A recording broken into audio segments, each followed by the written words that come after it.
ভালোবাসার বাংলাদেশ।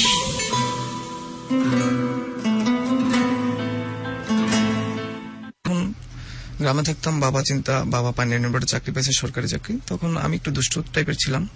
বাবা চিন্তা করলো যে ওকে নিয়ে চলে যাই, আমার কাছে নিয়ে যাই, ওকে পড়াশোনা করাবো। তো আমাকে নিয়ে যায় সেই তার কাছে, নিয়ে গিয়ে পড়াশোনা স্টার্ট করে। পরবর্তীতে একটা সময় বাবা মাকে আমার ছোট ভাই ছোট বোন ওদেরকেও নিয়ে যায় ভোলাতে। সেখানে প্রায় 10টা বছর শেষ করি আমরা ভোলাতে, 10 বছর। ওখানে আমার এসএসসি কমপ্লিট করে। ওখান থেকে 2007-এ এসএসসি কমপ্লিট করি। এসএসসি কমপ্লিট করার পরে বাবা চিন্তা করে যে ঢাকাতে ওকে পড়াশোনা করাবো। তো বাবা আমাকে একা ঢাকা পাঠিয়ে দেয়। ঢাকাতে থাকার আপন কেউ থাকলে সেটা হলো আমার বাবার বড় ভাই, আমার চাচা, জ্যাঠা বলে হয়। তো চিন্তা করলাম তার কাছে উঠি, তার কাছে আসি।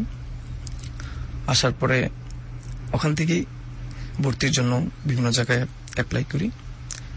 তো শাইন কলেজে অ্যাপ্লাই করছি, মাইলস্টোন কলেজে অ্যাপ্লাই করছি। তো চিন্তা ভাবনা করে মাইলস্টোন কলেজে ভর্তি হয়ে যাই সে 2007-এ ফার্স্ট। ভর্তি হওয়ার পরে মাঝে মাঝে ক্লাস করা স্টার্ট করলাম। তো ওই সময় আমার একটা চাচা, ওই চাচারই ছেলে, টিপু করে নাম, ও আমার সাথে একই সাথে ভর্তি হয়। ও এসএসসি পাস করছে, আমি এসএসসি পাস করছি। ও ছিল কমার্সে, আমি ছিলাম সায়েন্সে। তো ও আর আমি সেই বাসা থেকে মাইলস্টোন কলেজে আসতাম, পড়াশোনা করতাম।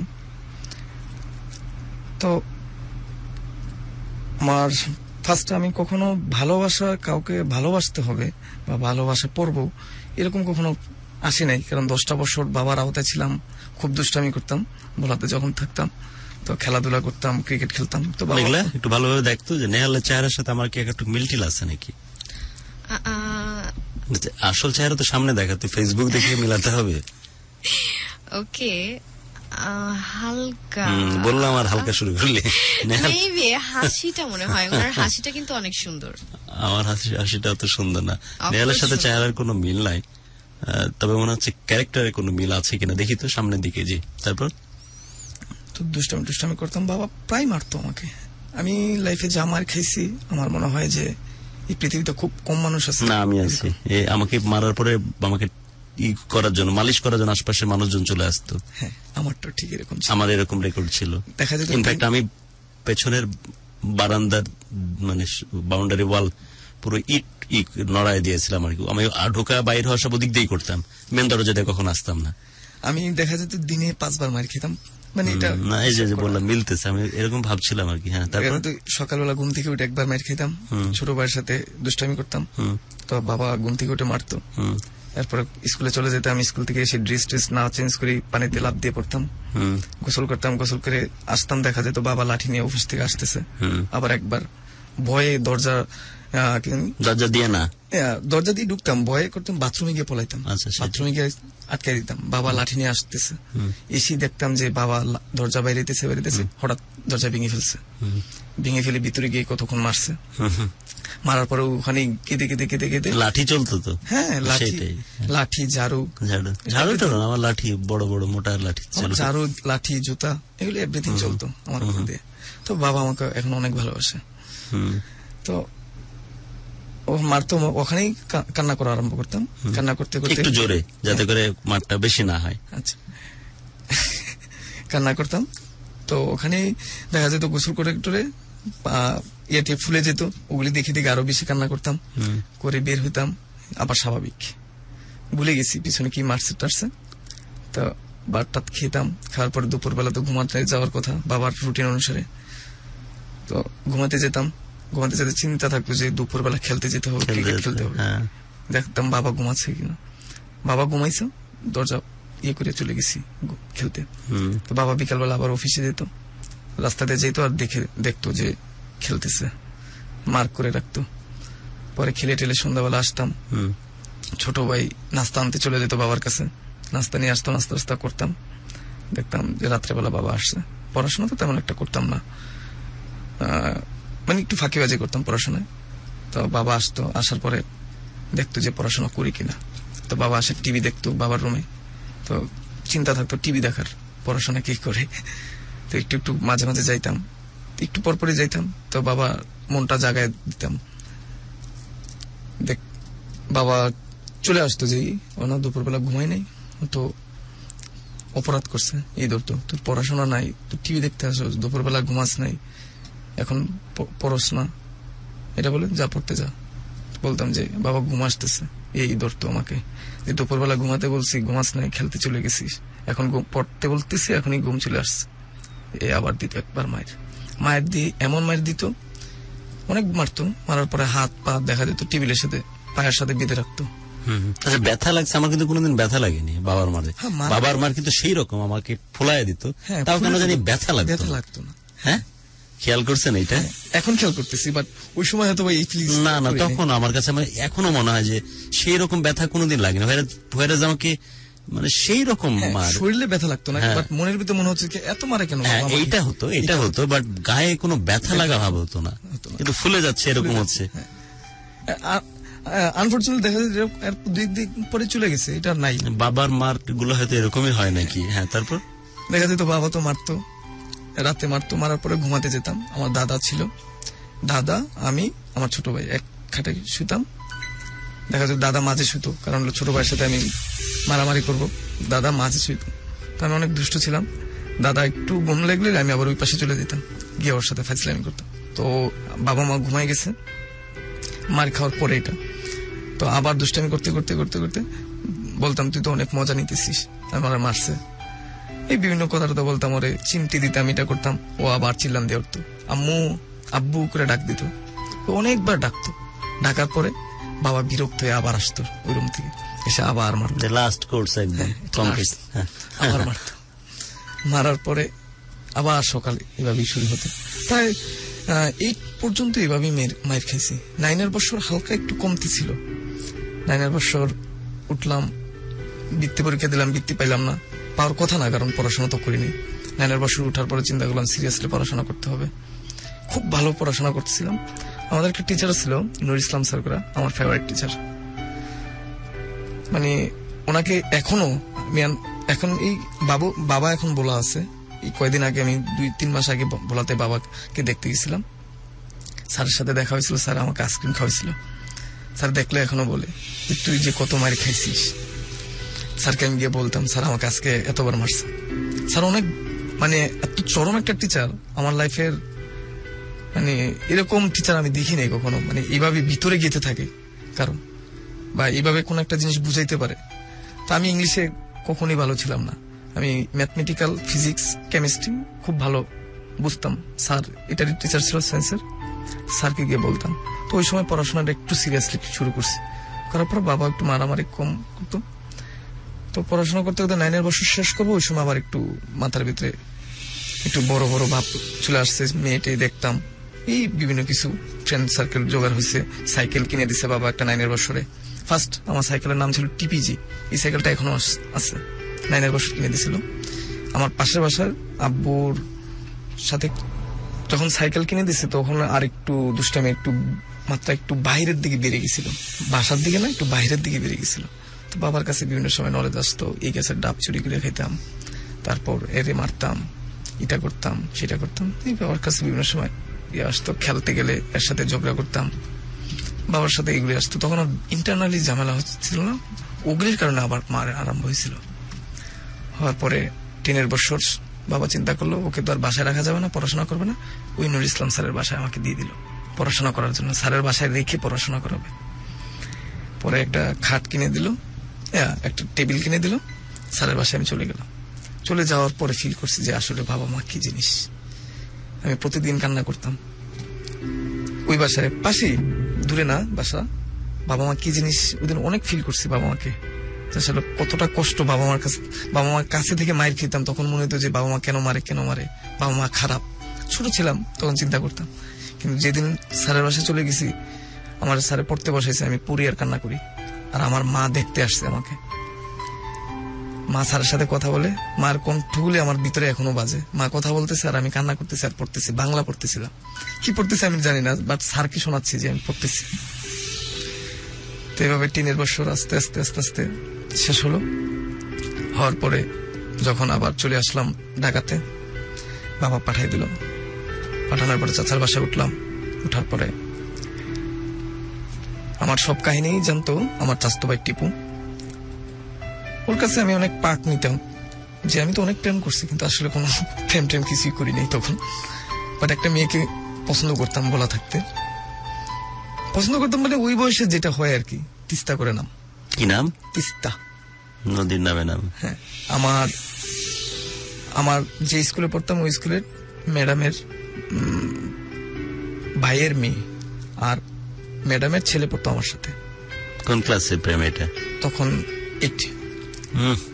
দুষ্টু ছিলাম, খুব দুষ্টু ছিলাম। দেখতে কেমন? আমার বাবা বলে, প্রায় বলতো পূর্ণিমার মতো লাগে।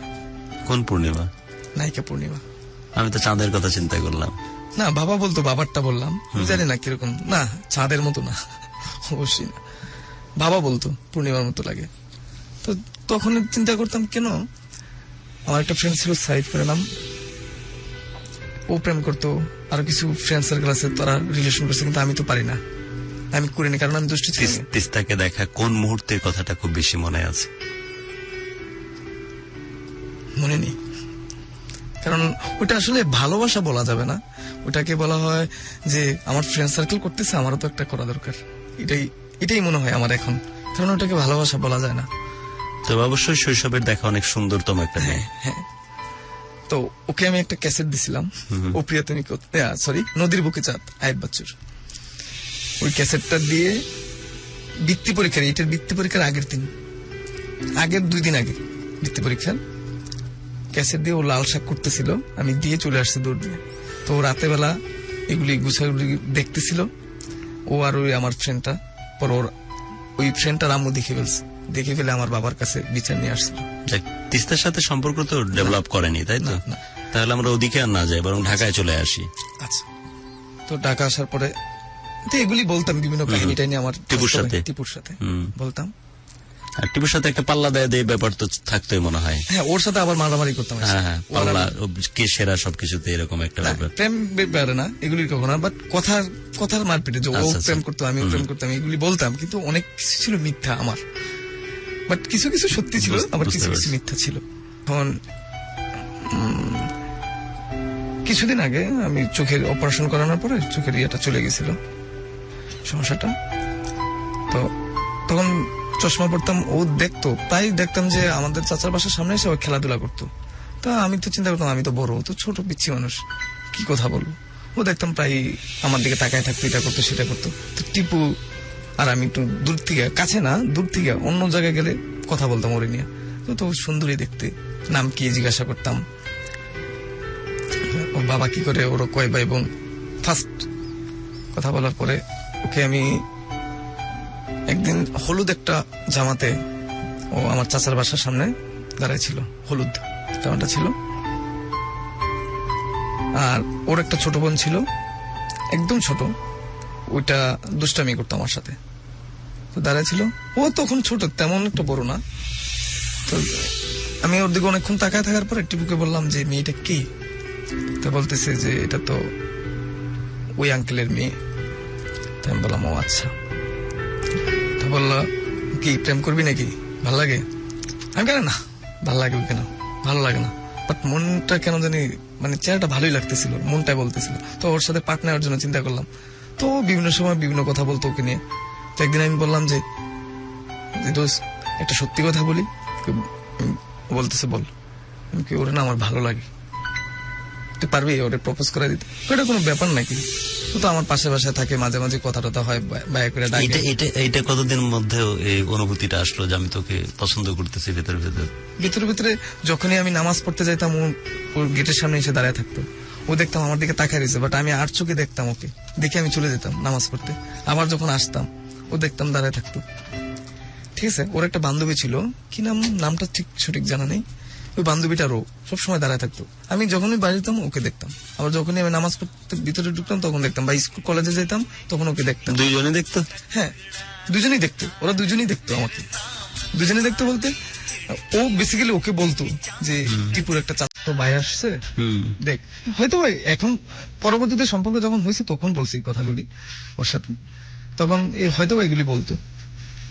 আমি আসা যাওয়া করতাম। পরে টিপুকে বললাম যে মেয়েটা তো ভালোই লাগে আমার কাছে, কিন্তু আমি বলতেছে প্রেম করবি। তো একদিন রাত্রেবেলা বসে রয়েছি, ও আর আমি কলম দিয়ে মারামারি করতেছি। করার পরে আমাকে এই জায়গায় না কোন জায়গায় যেন একটা পুঁতে দিছি টিপু, দেওয়ার পরে আমি অনেক কান্না করছি। কান্না করার পর আমি একটু সফট হয়ে গেছি। ও আমাকে বুঝাইছে, বুঝানোর পরে আমি সুযোগই সদ্ব্যবহার করে ফেলছি। বলছি যে ওকে তো আমার ভালো লাগে। ও আমাকে মারছিল ওতে। মারার পরে আমি বলে ফেলছি যে ওটা তো আমার ভালো লাগে, পারবি ওকে বলতে? এটা কোনো ব্যাপারই না, আমি তো তাহলে বাজি ধর।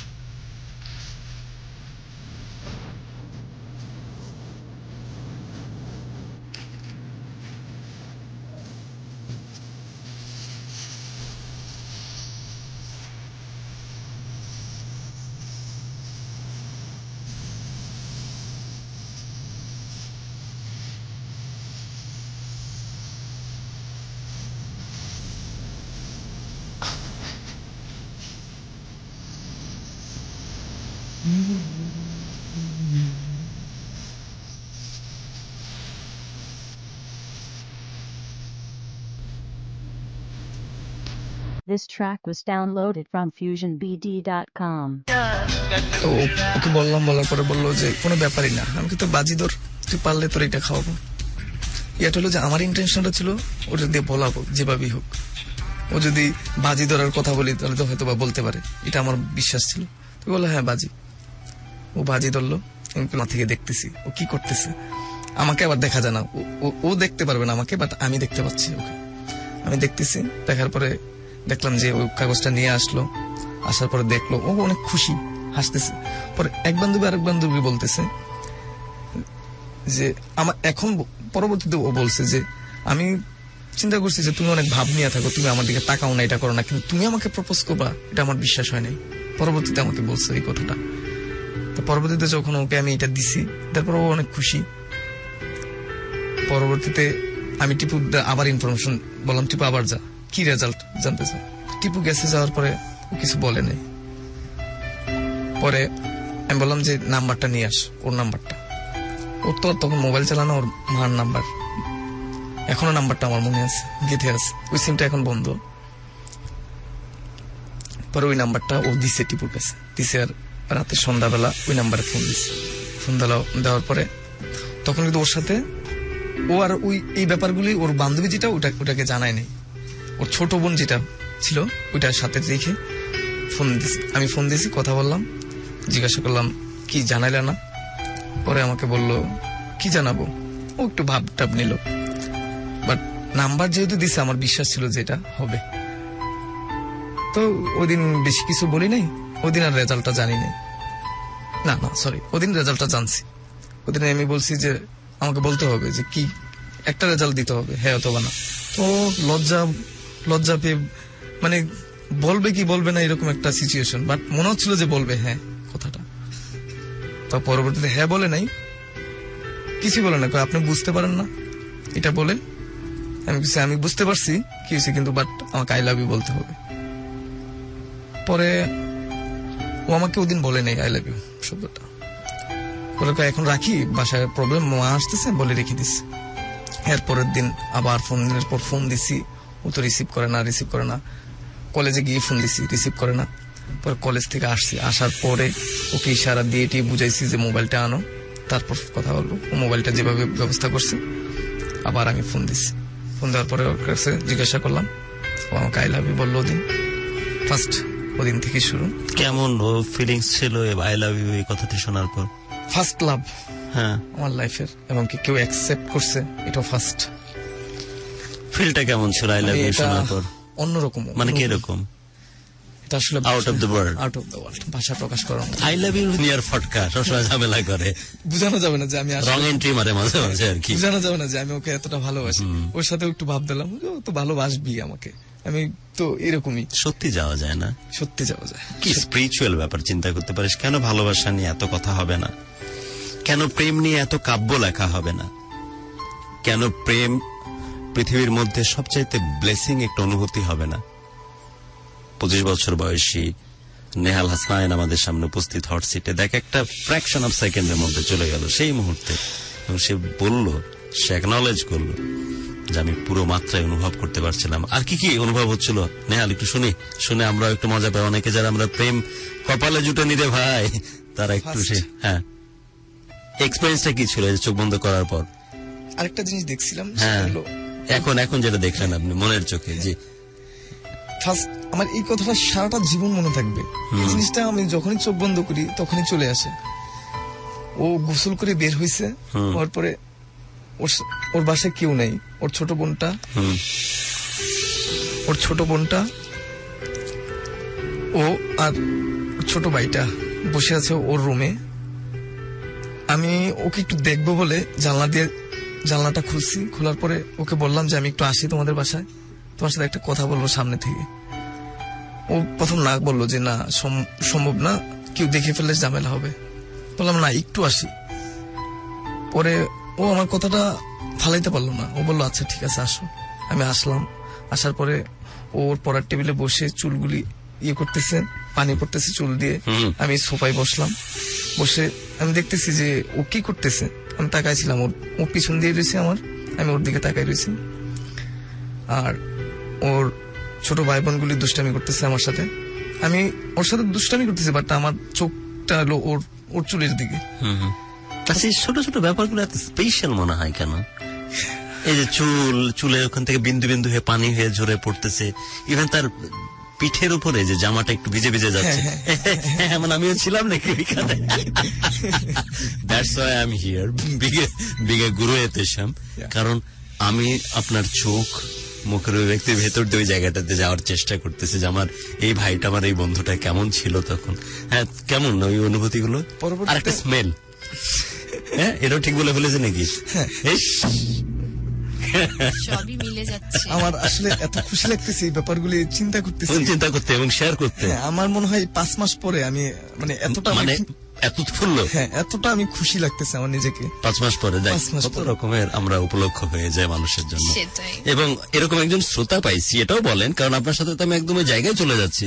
রীতিমতো ওই স্মেলের কথা, তারপরে ওই জামায় হালকা করে ভিজে ওঠা চুলের ওইটা আর কি। পরবর্তীতে আমি আর কিন্তু এই দৃশ্যগুলো অনেক পবিত্র, এটা একটা অসম্ভব ব্যাপার। হ্যাঁ, তারপর আমার কেন জানি আমার হাতটা ওর দিকে যাইতে চাচ্ছে। আমি বারবার ওদের সাথে দুষ্টামি করতেছি, বরাবরই হাতের প্রবলেম। পরবর্তীতে আমি যেভাবে হোক আমি চুল ধরে টান দিয়ে দিচ্ছি। ও দাঁড়ায় ছিল, আমি চুল ধরে এইভাবে টান দিচ্ছি, টান দেওয়া না চাইতে। হ্যাঁ, ইদানিং গেলে কিছু সিনেমা দেখিস না, বেশ অক্ষয়ের একটা সিনেমা আছে চুটকি কাটে, আচ্ছা আচ্ছা, কি যেন একটা সিনেমা দেখি, থামতে না পাইরা ওই জায়গায় গিয়ে চুটকি কাটে আর কি, কোমর আর সামথিং। এই জায়গাতে কি একটা হিন্দি সিনেমায় দেখলাম, যে জায়গাতে পানিটা পড়তেছিল চুলে, ঠিক সেই জায়গায় আমি দূরে। কিন্তু আপনি তো চাচ্ছেন না যে হাতটা যাক। হ্যাঁ, আমি কিন্তু ওদের সাথে দুষ্টামি করতেছি, কারণ ওর ছোট ভাই হাতটা যাক সেটা আপনি চান না, বাট চলে গেছে। ওই স্মৃতিটা এখন মনে পড়লো আর কি। এটা আমার সবসময় মনে পড়ে, এই স্মৃতিটা ওর সাথে। তো এগুলি অনেক আরো দেখা যেত যে মাঝে মাঝে আমার চাচার বাসায় আমি 2 মাস ছিলাম। আপনার ভালোবাসা মানুষটার নাম কি, কি নামে ডাকতেন তাকে, সেটা বললেও হবে? সুমু নামে। এটা আপনার দেয়া নাম? আমাকেও তো আদর করে সুমু বলে ডাকে অনেকে। আমার পুরো নাম সুমাইয়া কবির মেঘলা। সুমাইয়া কবির, তা তো জানি। সুমু, তোরা সব সুমু কুস্তিগিরের বংশধর। দেখে তো তা মনে হচ্ছে না। সুমু বলে ডাকতেন, কি অদ্ভুত। কত ছোট ছোট সুমুর নখের কালার কি সেটা আপনার মনে আছে? Most probably. আচ্ছা, আরো বলেন। পরবর্তীতে 2 মাস ছিলাম আমি ওদের বাসায়। তো এই স্মৃতিগুলি আসলে অনেক জড়িত। তো 2 মাসে কিন্তু প্রত্যেকটা সেকেন্ড আমার মনে হতো প্রত্যেকটা 1000 বছরের মতো। এত ভালো লাগতো প্রত্যেকটা সময়। আমি কলেজে যাইতাম, মনটা পড়ে থাকতো এখানে, যে কখন যাব, ও আমার একটু আড়াল করে আমাকে দেখবে, আমি একটু আড়াল করে দেখবো। বাট আমি কলেজে যাইতাম সকালবেলা, টিপু আর আমি সারাক্ষণে ওর কথাই বলতে বলতে যেতাম টিপুর কাছে। আবার কলেজ ছুটি হতো। আমাদের মাইলস্টোন কিন্তু অনেক রেস্ট্রিক্টেড। কলেজ থেকে একবার ঢুকলে আর বের হওয়া যায় না। ক্লাসে একবার বেঞ্চে বসলে কিন্তু আর বের হওয়া যায় না, খুব রেস্ট্রিক্টেড টিচাররা ছিল। এক টিচার ভিতরে ঢুকতো, দেখা যেত এই টিচার বের হইতে আরেক টিচার দরজায় এসে দাঁড়ায় থাকতো, কোনো ইয়ে ছিল না। তো আবার যেতাম, চাচার বাসায় গিয়ে আবার ওর সাথে স্মৃতিগুলি আরম্ভ। ও আমাকে একটু দেখতে আসতো, ও খেলার ছলনা করে আমার সামনে দিয়ে ঘোরাঘুরি করতো, ওর ছোট বোনকে নিয়ে দুষ্টামি করতো। কিরকম কথা বলতো শুনিয়ে শুনিয়ে? বলতো তাকে তো দেখলাম এমন একটা ড্রেস পরেছে, এরকম নাকি? না, এরকম কখনো আমাকে শুনিয়ে কোনো কথা বলে নাই, বাট চোখের ইশারায় আমাকে অনেক কিছু বুঝাতো, যে আমার দিকে তাকায় থাকতো, আমিও তাকাইতাম। আমি টিপুর সাথে কথা বলতাম, বাট চোখ থাকতো ওর দিকে। ওর ছোট বোনের সাথে কথা বলতো, ওর চোখ থাকতো আমার দিকে। দুজনের দিকে তাকায় থাকতাম, প্রায় দেখতাম, হাসতাম। ও খেলার ছলনায় আমাকে দেখতে আসতো প্রায়। তো একদিন দেখছিলাম ওদের বাসার ভিতরে ও খেলতেছে, ছিবুরি আছে না, ছিবুরি, হ্যাঁ, খেলতেছে। আমি ওদের টিপুদের বাসার 2টা রুম, টিপু যে রুমে শোয় ওই রুমের গ্লাস দিয়ে ওকে দেখা যায়, ঠিক আছে। আরেকটা রুম আছে, ওই রুমের জানলা খুললে ওর যে খেলাধুলা করে ওটা দেখা যায়। তো ওই রুমে একটা সোফা ছিল, আমি ওখানে বসে থাকতাম। ও যখন বিকালবেলা খেলতো ওখানে বসে থাকতাম, ছিবুরি খেলতো। ওর বোন, ওই বান্ধবীকে পরবর্তীতে ও বলছে আমার কথা। তো ওই বান্ধবীকে এইভাবেই বলছে যে আমি কখনো কল্পনা করি নাই এই দেমাগী ছেলেটা আমাকে প্রপোজ করবে। ও কখনো এই ব্যাপারটা চিন্তাও করে নেই। তো এইভাবে অনেক মজার ঘটনা আছে এখানে। একটা সময় আমার বাবা চিন্তা করলো যে চাচার বাসায় থেকে পড়াশোনাটা খুব একটু ঝামেলা, তাদেরকে তো ঝামেলা করতেছে, তুমি হোস্টেলে চলে যাও। একটু কথা বলতাম ওর আম্মুর নাম্বারে ওর এতটা বাজে ফোন দিব বা এটা একটা হয়ে গেছিল। কি ধরনের কথা হতো? কেমন আছো, কি করো, খাওয়া দাওয়া করো, তুমি হোস্টেলে কি কষ্ট হয় তোমার? আমাকে বলতো যে এখান থেকে চলে গেলা, এটা কি ঠিক করলা? যেদিন আমি ওদের বাসা থেকে চলে আসতেছিলাম, আমার এখনো মনে আছে, আমি নীল একটা শার্ট পরেছিলাম পাতা কালারের, আর সবুজ একটা পাতা কালারের শার্ট পরেছিলাম। আমার ফেভারিট একটা শার্ট ছিল এটা, ওকে বলছি আমি, শার্টটা আমার অনেক ফেভারিট। আর একটা প্যান্ট পরেছিলাম, একটা ক্যাশ পরেছিলাম, ইন করা ছিলাম। রিস্কায় করে আমার ব্রিফকেস, তারপর সবকিছু নিয়ে চলে আসতেছি। ওই জানলার ওই গেটের সামনে দাঁড়ায় ছিল আমি, যতক্ষণ পর্যন্ত দেখা যায় আমাকে। আমি দেখছি, মানে আমি এভাবে চলে আসছি যে ওর বাবা মা আশেপাশে থাকতে পারে, আমি যদি বারবার তাকাই দেখে ফেলতে পারে, কিন্তু আমার মনটা। আপনার সমুর একটু বর্ণনা দেন না আমাদের কাছে। ওর চুলগুলি একটু কার্লি, হালকা, বেশি বড় না, ছোটটা না এখন, তখন তো 2007। পাকনা আছে বুঝছিস, কিন্তু পাকনা আছে। তখনকারটা না এখনকারটাই শুনি। আচ্ছা, এখনকারটা মানে বড় হওয়ার পরেই কেমন? হ্যাঁ, বড় হওয়ার পরে হিজাব পরে এখন দেখতে খুব সুন্দর লাগে। ওকে আমি প্রায় বলতাম তুমি এই লিপস্টিকটা পরো না, এটা পরো, এটাতে তোমাকে ভালো লাগে না। ও প্রায় করতো লিপস্টিক পরতো, পরার পরে উপর দিয়ে যে জোরে জোরে কি জানি দিত, এটা দিত। আমার ওটা ভালো লাগতো না, কারণ আমি লিপস্টিকটা কোনো মেয়ে দিলে আমার এটা ভালো লাগে না দেখতে। আমি ওকে বলতাম এইভাবে দিও না, তুমি জাস্ট হালকা করে দিও। অনেকেই পছন্দ করেন, তাদের টেকনিক্যাল প্রবলেম থাকে, তাই আপনি এমনি পছন্দ করেন না? আমি এমনি পছন্দ, আমার মাকেও বলি সবসময় হাসিস কেন তুই, এটা দিও না। আমি আসলে কেন না, এমনি কথা সবাই দেয়, বাট আমি সবাইকে বলি হালকা করে দে, মোটামুটি ভালো লাগবে, কিন্তু আমার এটা ভালো লাগে না কেন জানি দিলে। তো আমি যেদিন ফার্স্ট ওর কাছ থেকে, ওর চুলগুলি একটু কার্লি, নাকটা অনেক সুন্দর সোজা, হালকা একটু পাশ দিয়ে চোখগুলি একটু ব্রাউন, ব্রু কম, চোখের পাপড়ি কম, একটু গোলগাল চেহারা।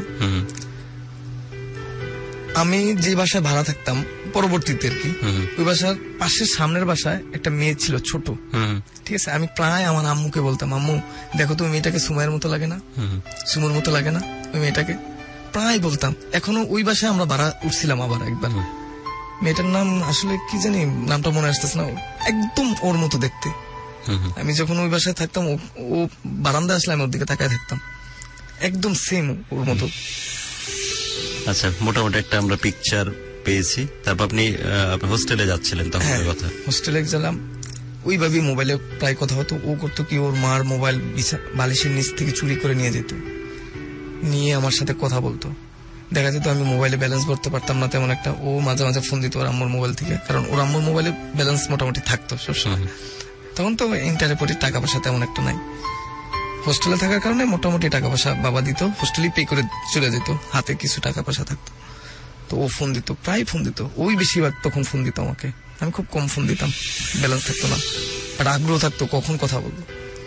কথা বলতাম, টিচার এসে থার্ড ফ্লোরে ফ্লোর টিচার থাকতো আমাদের আবার হোস্টেলে, সে অবজারভেশন করতো যে স্টুডেন্ট পড়াশোনা করে কিনা, 12টা বাজে ঘুমায় যায় কিনা, 12টা বাজে এই খুলে, এই সুইচের খুলে মোবাইল বের করতাম, বের করে কথা বলতাম। আবার দেখা যেত যে সুতা দিয়ে, দরজা দিয়ে সুতা দিয়ে এইভাবে করে আমার নিজের হাতে রাখতাম, যখনই দরজা টান দিবে তখন সুতায় টান পড়বে, তখনই মোবাইল কথা বলা বন্ধ, এইভাবে করে রাখতাম টিচারদের। আরেকবার সুতা দিয়ে কি বুঝলাম না এটা, কিন্তু দরজাটা তো এইভাবে থাকতো, তো এক তো মোবাইল থাকতেছে মোজার ভিতরে, সেই মোজার সম্ভবত মোবাইল থাকতেছে আবার ওই যে সুইচের বোর্ডের ভিতরে, এটা কল্পনা কেউ করবে না যে ওর মধ্যে মোবাইল থাকতে পারে। যাই হোক, তারপরে ফ্লোর টিচাররা প্রতি সপ্তাহে চেক করে। আচ্ছা, তারপরে এখন মোবাইলে যখন ওর সাথে কথা বলতাম তখন করতাম কি, দরজার ভিতর সুতা লাগাতাম, দরজাটা এইভাবে টান দিতে হতো, বাহির থেকে টান দিয়ে ভিতরে ঢুকতে হতো, সুতা লাগাই রাখতাম, যাতে টান দিয়ে এইভাবে এনে আমার কাছে দিয়ে রাখতাম। এইভাবে একটা দেওয়াল ছিল, বাথরুম ছিল, তখন এই জায়গায় ছিল এটা দরজাটা, তো বাথরুমের করে আমার বিছানাটা ছিল, তো সুতাটা এখান থেকে করে এইভাবে রাখতাম। তো যখন দরজা টান দিবে, সুতায় টান পড়তো আমার হাতে, তখন চিন্তা করতাম যে টিচার চলে আসবে, মোবাইল আর কথা বলা যাবে না। আচ্ছা আচ্ছা, এইভাবে কথা বলতাম ওর সাথে। তো এভাবে অনেক দিন, প্রায় 1 বছর এভাবে কথা বলছি ওর সাথে। আম্মু, ছোট ভাই, ছোট বোন ঢাকা চলে আসছে, তখন আমরা চাচার বাসায় আবার গিয়ে উঠছি, ওই সুমুর বাসার পাশে, চাচার বাসায়। তো ওখান থেকে আমরা বাসা টাসা দেখতেছিলাম উত্তরাতে, 11 নম্বর সেক্টর মাইলস্টোন কলেজের আশেপাশে। দেখতে দেখতে একটা বাসা চয়েস দিয়েছে, আমি বাসা চলে আসবো। আবার যেদিন আমি চলে আসবো, একবারে চলে আসতেছি, হোস্টেল থেকে তো চলে আসছে, একদিন হোস্টেলে চলে আসছে, আবার যখন চলে আসবো একবারে আমার বাসা বাড়ায়, তখন ওই দিন কথাটাও আমার মনে আছে। ও আমার দিকে ওই ফেল করে তাকাইছিল ওই কোনায় দাঁড়ায়। আমি, আমার দাদু, আমার ছোট বোন, ছোট ভাই এক রিস্কায়, আম্মু আর ছোট বোন এক রিস্কায়। আমি চলে আসতেছি, আমি উপরে বসছিলাম, দাদুর উপরে বসে পিছনে তাকায় তাকায় ওর দিকে তাকাচ্ছিলাম বারবার, ও তাকায় ছিল। ওদিনও ওই শার্টটাই পরাচ্ছিলাম আমি, ওই যে পাতা কালারের ওই শার্টটা পরাচ্ছিলাম। পরবর্তীতে যখন বাসায় চলে আসলাম, আসার পরে আমার তো ফোন আছে, এবার তো আর কোনো প্রবলেম নাই, হোস্টেলে কোনো প্রবলেম নাই। ওর মার মোবাইল দিয়ে কথা বলতো, ওর বাবার মোবাইল দিয়ে কথা বলতো চুরি করে এনে। দেখা যেত যে আমরা 10টার দিকে 11টার দিকে কথা বলা আরম্ভ করতাম, সেই কথা শেষ হতো ফজর নামাজের আজান। ওর বাসার পাশে মসজিদ, আজান দিত, সেই আজান ওর মোবাইল দিয়ে আমি শুনতাম। এর কতদিন চলেছে এরকম? প্রায় 3-4 বছর। 3-4 বছর এইভাবেই কথা বলতাম সারা রাত? 3-4 বছর? 3-4 বছর। মাঝে মাঝে হয়তো বা সপ্তাহে 2 দিন কি 3 দিন এইভাবে হতো না, 2 দিন হতো না, আর বাকিটা এভাবেই হতো, কথা বলতাম সব সময়। আমরা কোনো ক্লান্তি নাই? কোনো ক্লান্তি নাই। আমি আবার সকাল 8টা বাজে আবার কলেজে চলে যেতাম, কোনো ক্লান্তি নাই। কথা বলতাম ওর সাথে, অনেক কথা বলছি। ওর মোবাইলে শোনা যেত আজানের আওয়াজ, সেই আওয়াজ শোনার পরও আমাকে বলতো নেহাল এবার একটু ঘুমাও। আমি তারপরও বলতাম যে না, আরেকটু কথা বলি, আরেকটু কথা। আমরা কথা বলছি আজকে অতিথি বন্ধু নেহাল হাসনাইনের সাথে। এটি সত্যি প্রেম, ভালোবাসা, মহব্বত, টান, ইশক, যে নামেই তাকে ডাকুন না কেন, সেটি আসলে অন্যরকম মহান, অতি প্রাকৃত এক ভালো লাগা এর মধ্যে মিশে আছে। খুব ভালো হতো। এটুকু ভালোবাসে, ওকে আমি লাইফে অনেক কষ্ট দিছি।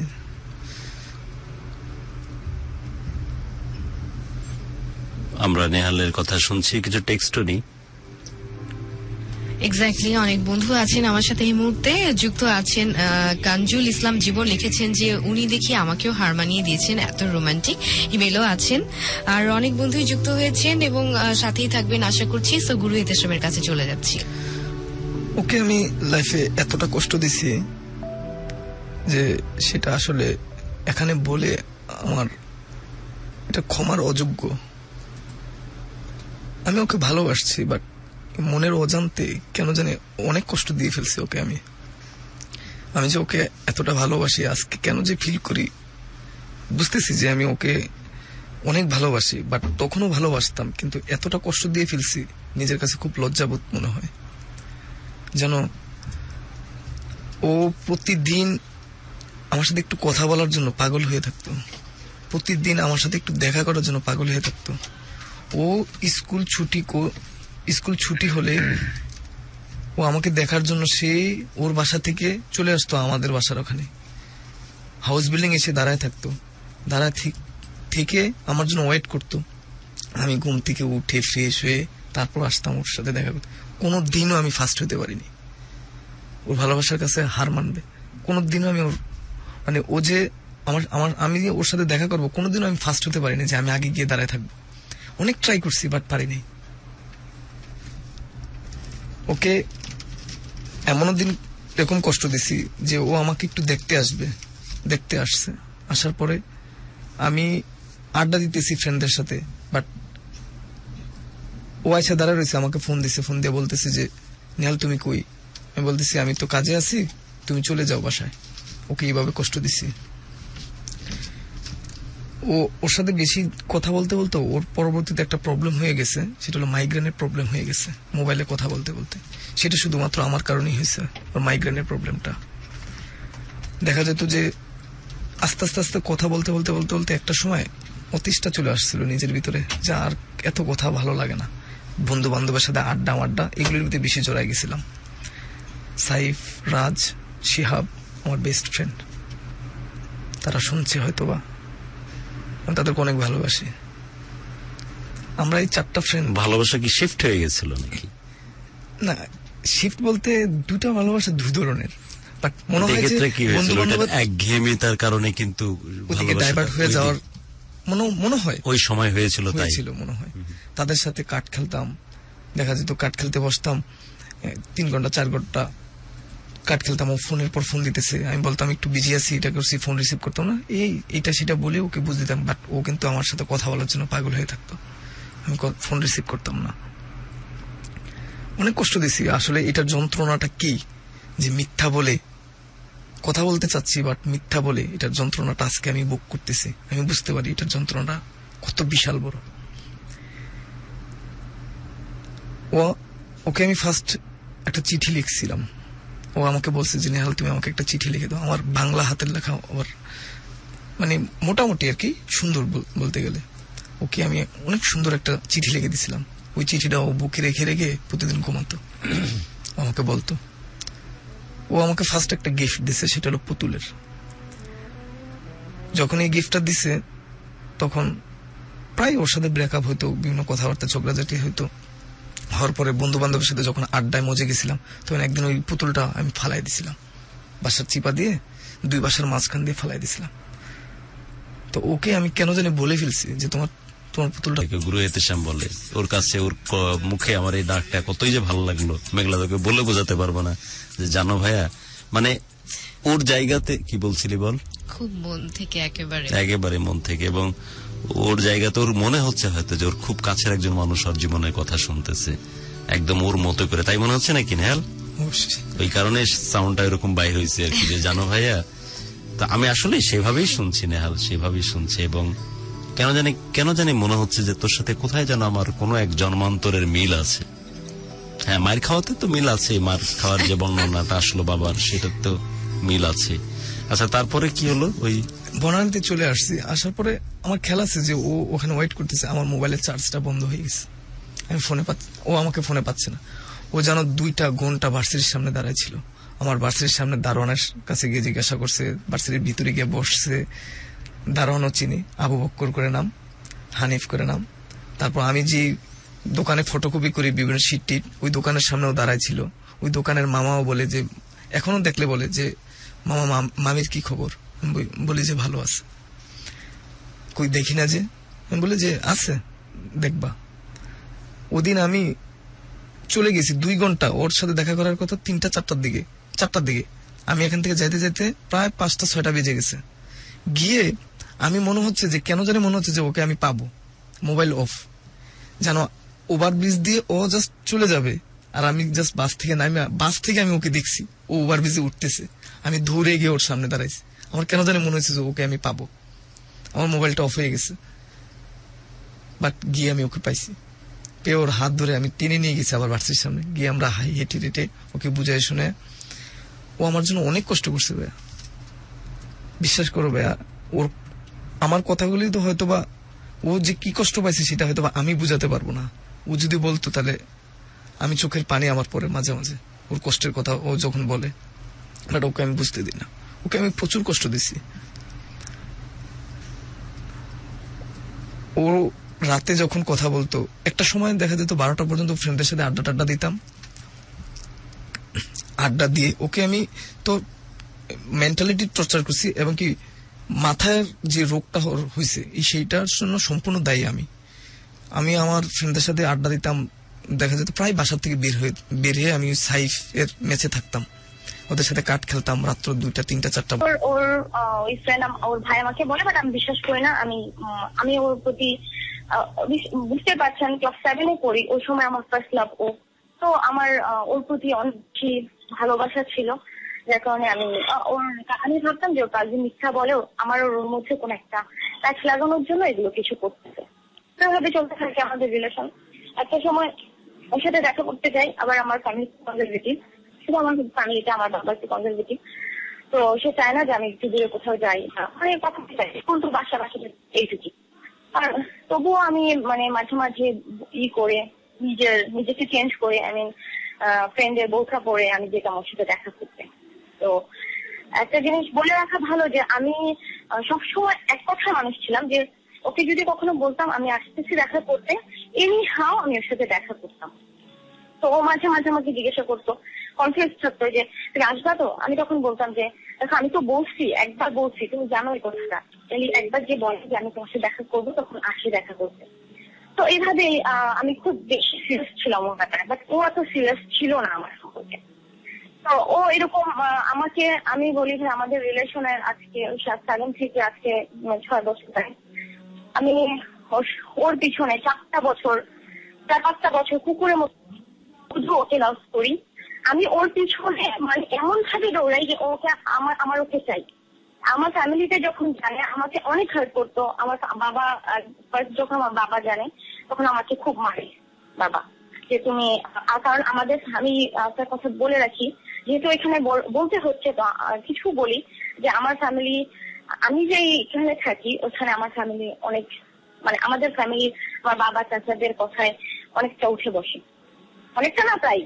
তো আপনাকে বললে আপনি চিনতে পারবেন যে আমার ফ্যামিলি সম্পর্কে আপনার ধারণা, তো এরকম পরিচয় আমার আছে। তো বাবা শুনে রাখতে পারে না যে ওর সাথে আমার রিলেশন।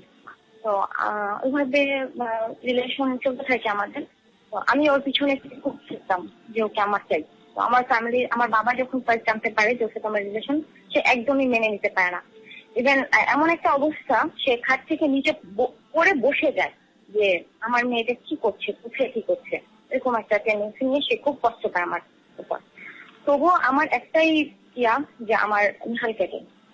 সেই দিন বাবা আমাকে মারছে, তার পরের দিনই আমি ওর সাথে দেখা করতে গেছি, যে আমি ওকে খুব মানে করে বলতেছি, দেখো আমাকে বাবা মারছে, বাবা যে মারছে দাগগুলো আমি ওকে দেখাইছি।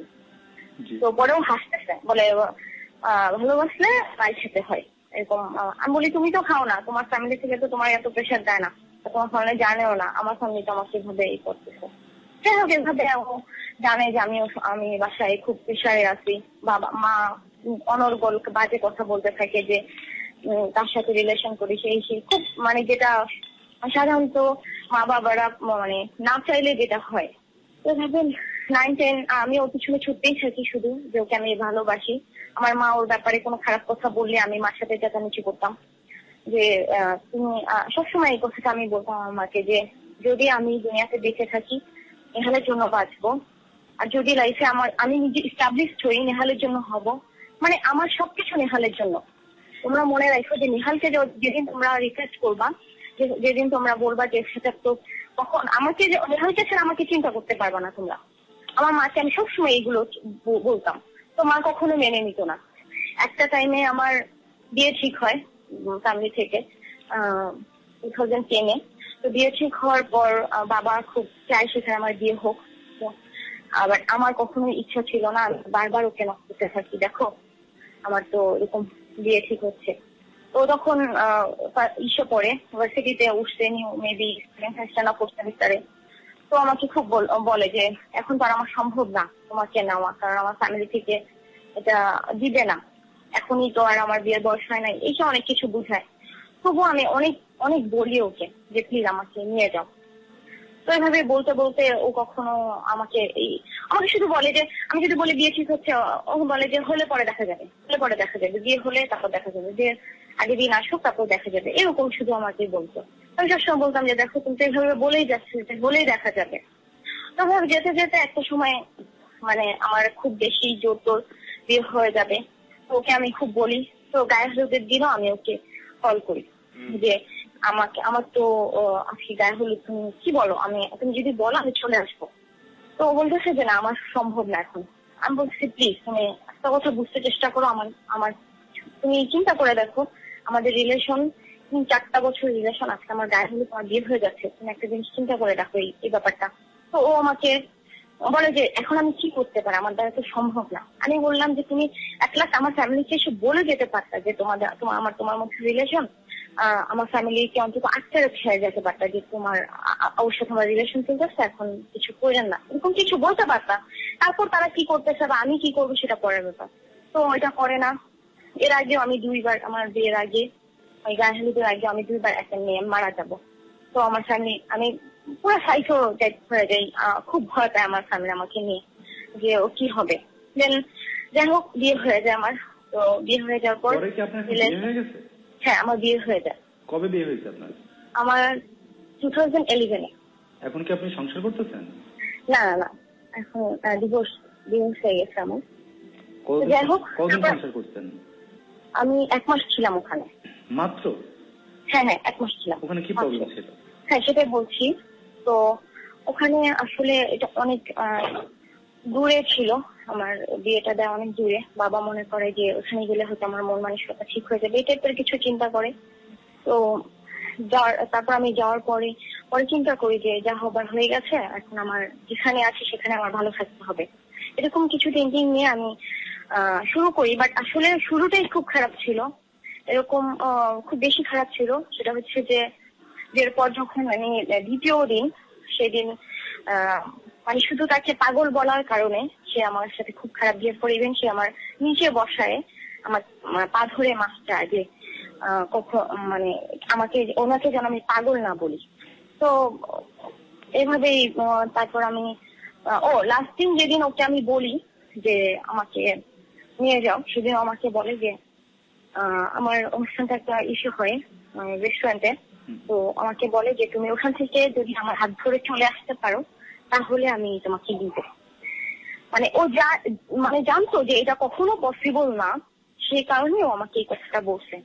আমি যেখানে আমি বসে থাকবো ও আমার হাত চাইবে, ও ওখান থেকে আমাকে হাত ধরে নিয়ে আসবে, সবার সামনে ওখান থেকে আমার চলে আসতে হবে সাথে। কিন্তু তার আগে কোন রকম সে উদ্যোগ নেয়নি আপনাকে ফেরা ওই বিয়েটা? না, কোনো কিছুই না। হ্যাঁ আমি বারবার বলছিলাম আমার বিয়ে ঠিক হয়ে যাচ্ছে, সে শুধু বলেই যাচ্ছে যে এখন হয়ে নে কাজে বুঝি, আগে আসুক, দিন আসুক, এই সেই। পরে যখন হলুদে কল করলাম তখন সে আমাকে এরকম আনসার দেয়। যাই হোক পরে আমার এভাবে ওখানে বিয়ে হওয়ার পরে আমি ওইখানে মানে আমার যে হাজবেন্ড থাকে সে খুব বেশি আমাকে করে। যাই হোক 1 মাস ছিলাম আমি। বুঝতে পারছেন একটা রিলেশনে যে প্রথম 1 মাস পরেই কেউ চলে আসে না। হ্যাঁ, শারীরিক কোনো টর্চার করতো ওরা? না, শারীরিক কোনো টর্চার করতো না, যে আমাকে মারধর করতো ওইরকম কিছু না, বাট মানসিক ভাবে আমাকে খুব টর্চার করতো।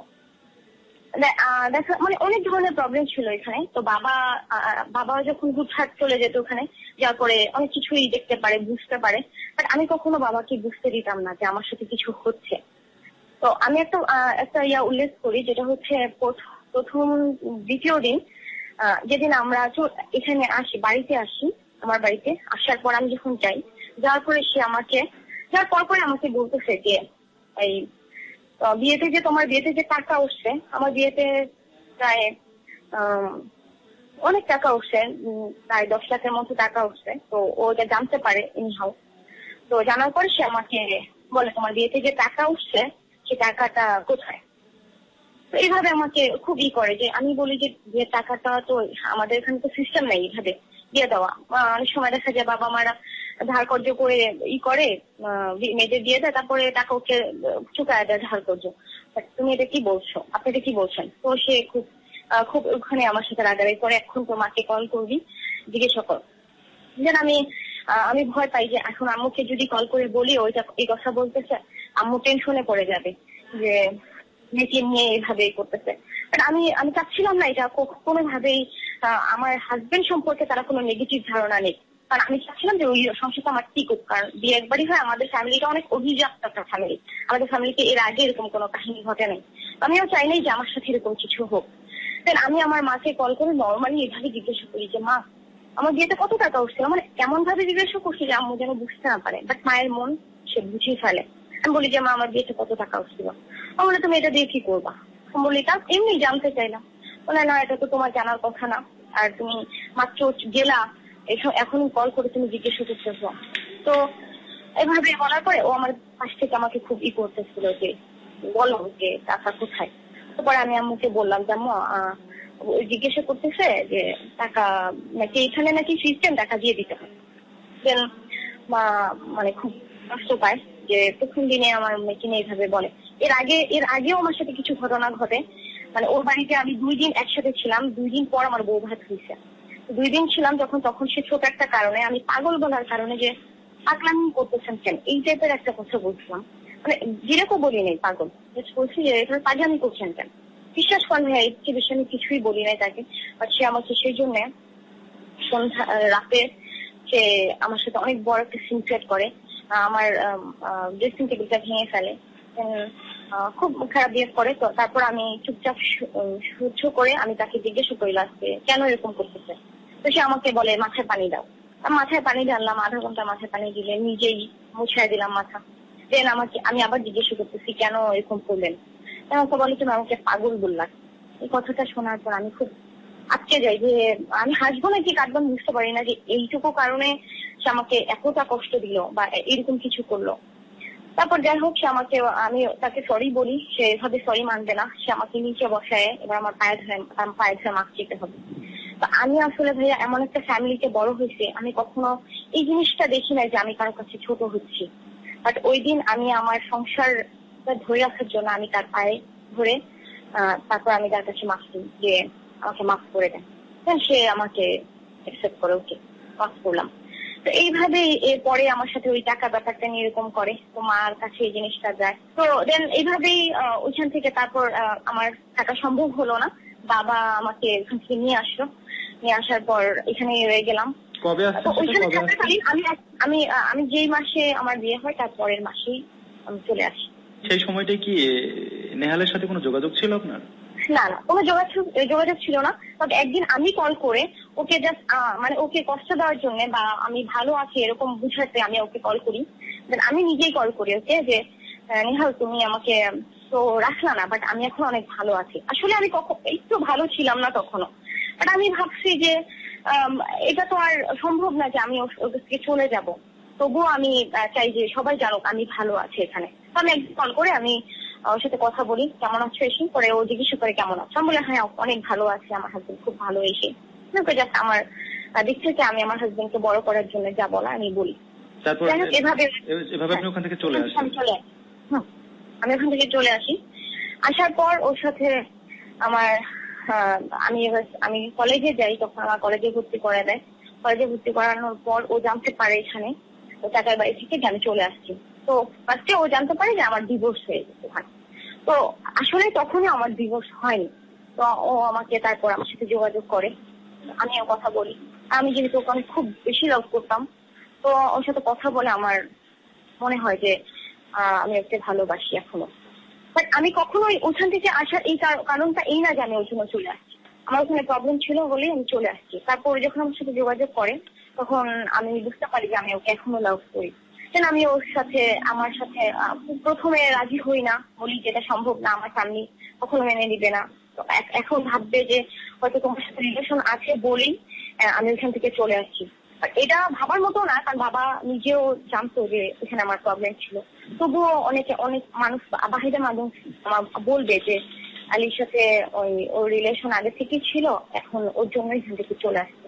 তো এই জিনিসটা আমি নিতে পারবো না নেহাল, এটা সম্ভব না। তো অনেক কিছু বুঝায় আমাকে, অনেক ভাবে বুঝায় আমাকে ওর সাথে আমি আবার ইনভলভ হই, সে রিলেশন করি। তো 2টা বছর আমি ওর সাথে যখন আবার রিলেশনে ইনভলভ হই তখন আমি ওর প্রতি আরো বেশি দুর্বল হয়ে যাই। এতটা দুর্বল হই মানে এটা আপনাকে বুঝাতে পারবো না যে কতটা দুর্বল হই। এর আগে যখন বিয়ের আগে আমি সাথে রিলেশনে ওকে আমি একটা শপিস গিফট করছিলাম। গিফট করার পর সেটা ও ডাস্টবিনে ফেলে দেয়। ওটা ও কি করবে? তো আমাকে একটা সময় আবার একদিন বলে দেয় যে, আমি বলছি তুমি এটা কি করছো, একদিন এই মতো দেখবো। ও আমাকে কখনোই কোনো গিফট করতো না, আমার বার্থডেটা ও মনে রাখতো না। তো আমি বললাম তুমি কি করছো? বলছি আমি তো ডাস্টবিনে ফেলে দিচ্ছি, এটা আমি কি করবো?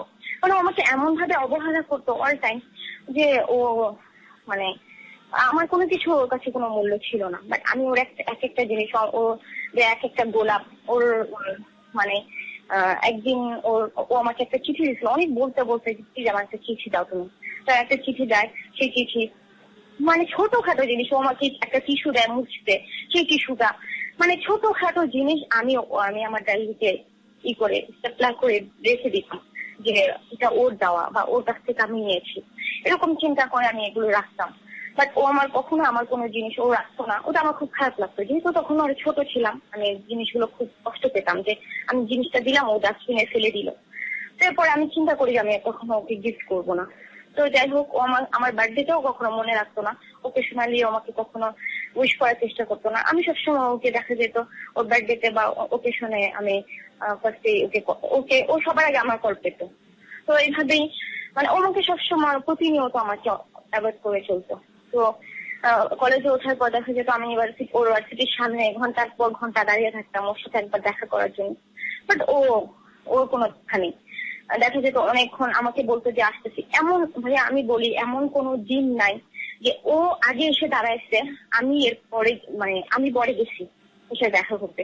প্রত্যেকটা সময় এমনই হচ্ছে, আমি দাঁড়িয়ে আছি 1.5 ঘন্টা 2 ঘন্টা, দেখা যাচ্ছে ও ঘুমায় থেকে ও ইচ্ছার মানে কেমন ভাবে ওর কোনো মানে ইন্টারেস্টই নাই আমার প্রতি। আমি সবসময় এটাকে করতাম মনে মানে আমি বলতাম ওকে, ওর সাথে মাঝে মাঝে ঝগড়া করতাম, আর তারপর আমার ওকে ছাড়া আমি কিছু কল্পনা করতে পারতাম না। তো ওকে আমি বলি যে ও এইভাবে আমাকে সবসময় অবহেলা করতো। ওর ইউনিভার্সিটির সামনে ঘন্টা পর ঘন্টা দাঁড়ায় থাকতাম, প্লিজ ওরা ফোন দিতাম, এরকম ওর ফ্রেন্ডরা থাকতো, দেখা যেত ওর ফ্রেন্ডরা আছে ভাইয়া ওকে একটু কল করেন, তো ওনারা কল করার সময় পাইতো না। এভাবেই ওর সাথে আমার অনেকটা দূরত্ব চলে আসে। আমি সবসময় ওকে বলি যে দেখো মানুষের বেশি রশি টাইপ দিও না, বেশি রশি টাইপ দিতে দিতে রশিটা ছিঁড়ে যায়। তো আমিও ওইরকম হয়ে যাচ্ছি, আমাকে টাইপ দিতে দিতে আমাকে কষ্ট দিতে দিতে তাকে ছিঁড়ে ফেলতেছে। তো এইভাবে আমি সবসময় ওকে বলতাম যে আমার সাথে এরকম করো না। তো ও বলতো হ্যাঁ ঠিক আছে আর করবো না, সরি, এই যে ও বলতো মানে সবসময় এমন না যে ও আমাকে কখনো বলতো যে আমি তোমাকে ভালোবাসি না। ও সবসময় বলতো যে হ্যাঁ ঠিক আছে সরি, এভাবেই বলতো, ও কাটায় নিত। বাট ও সবসময় আমাকে অবহেলা করেই যেত।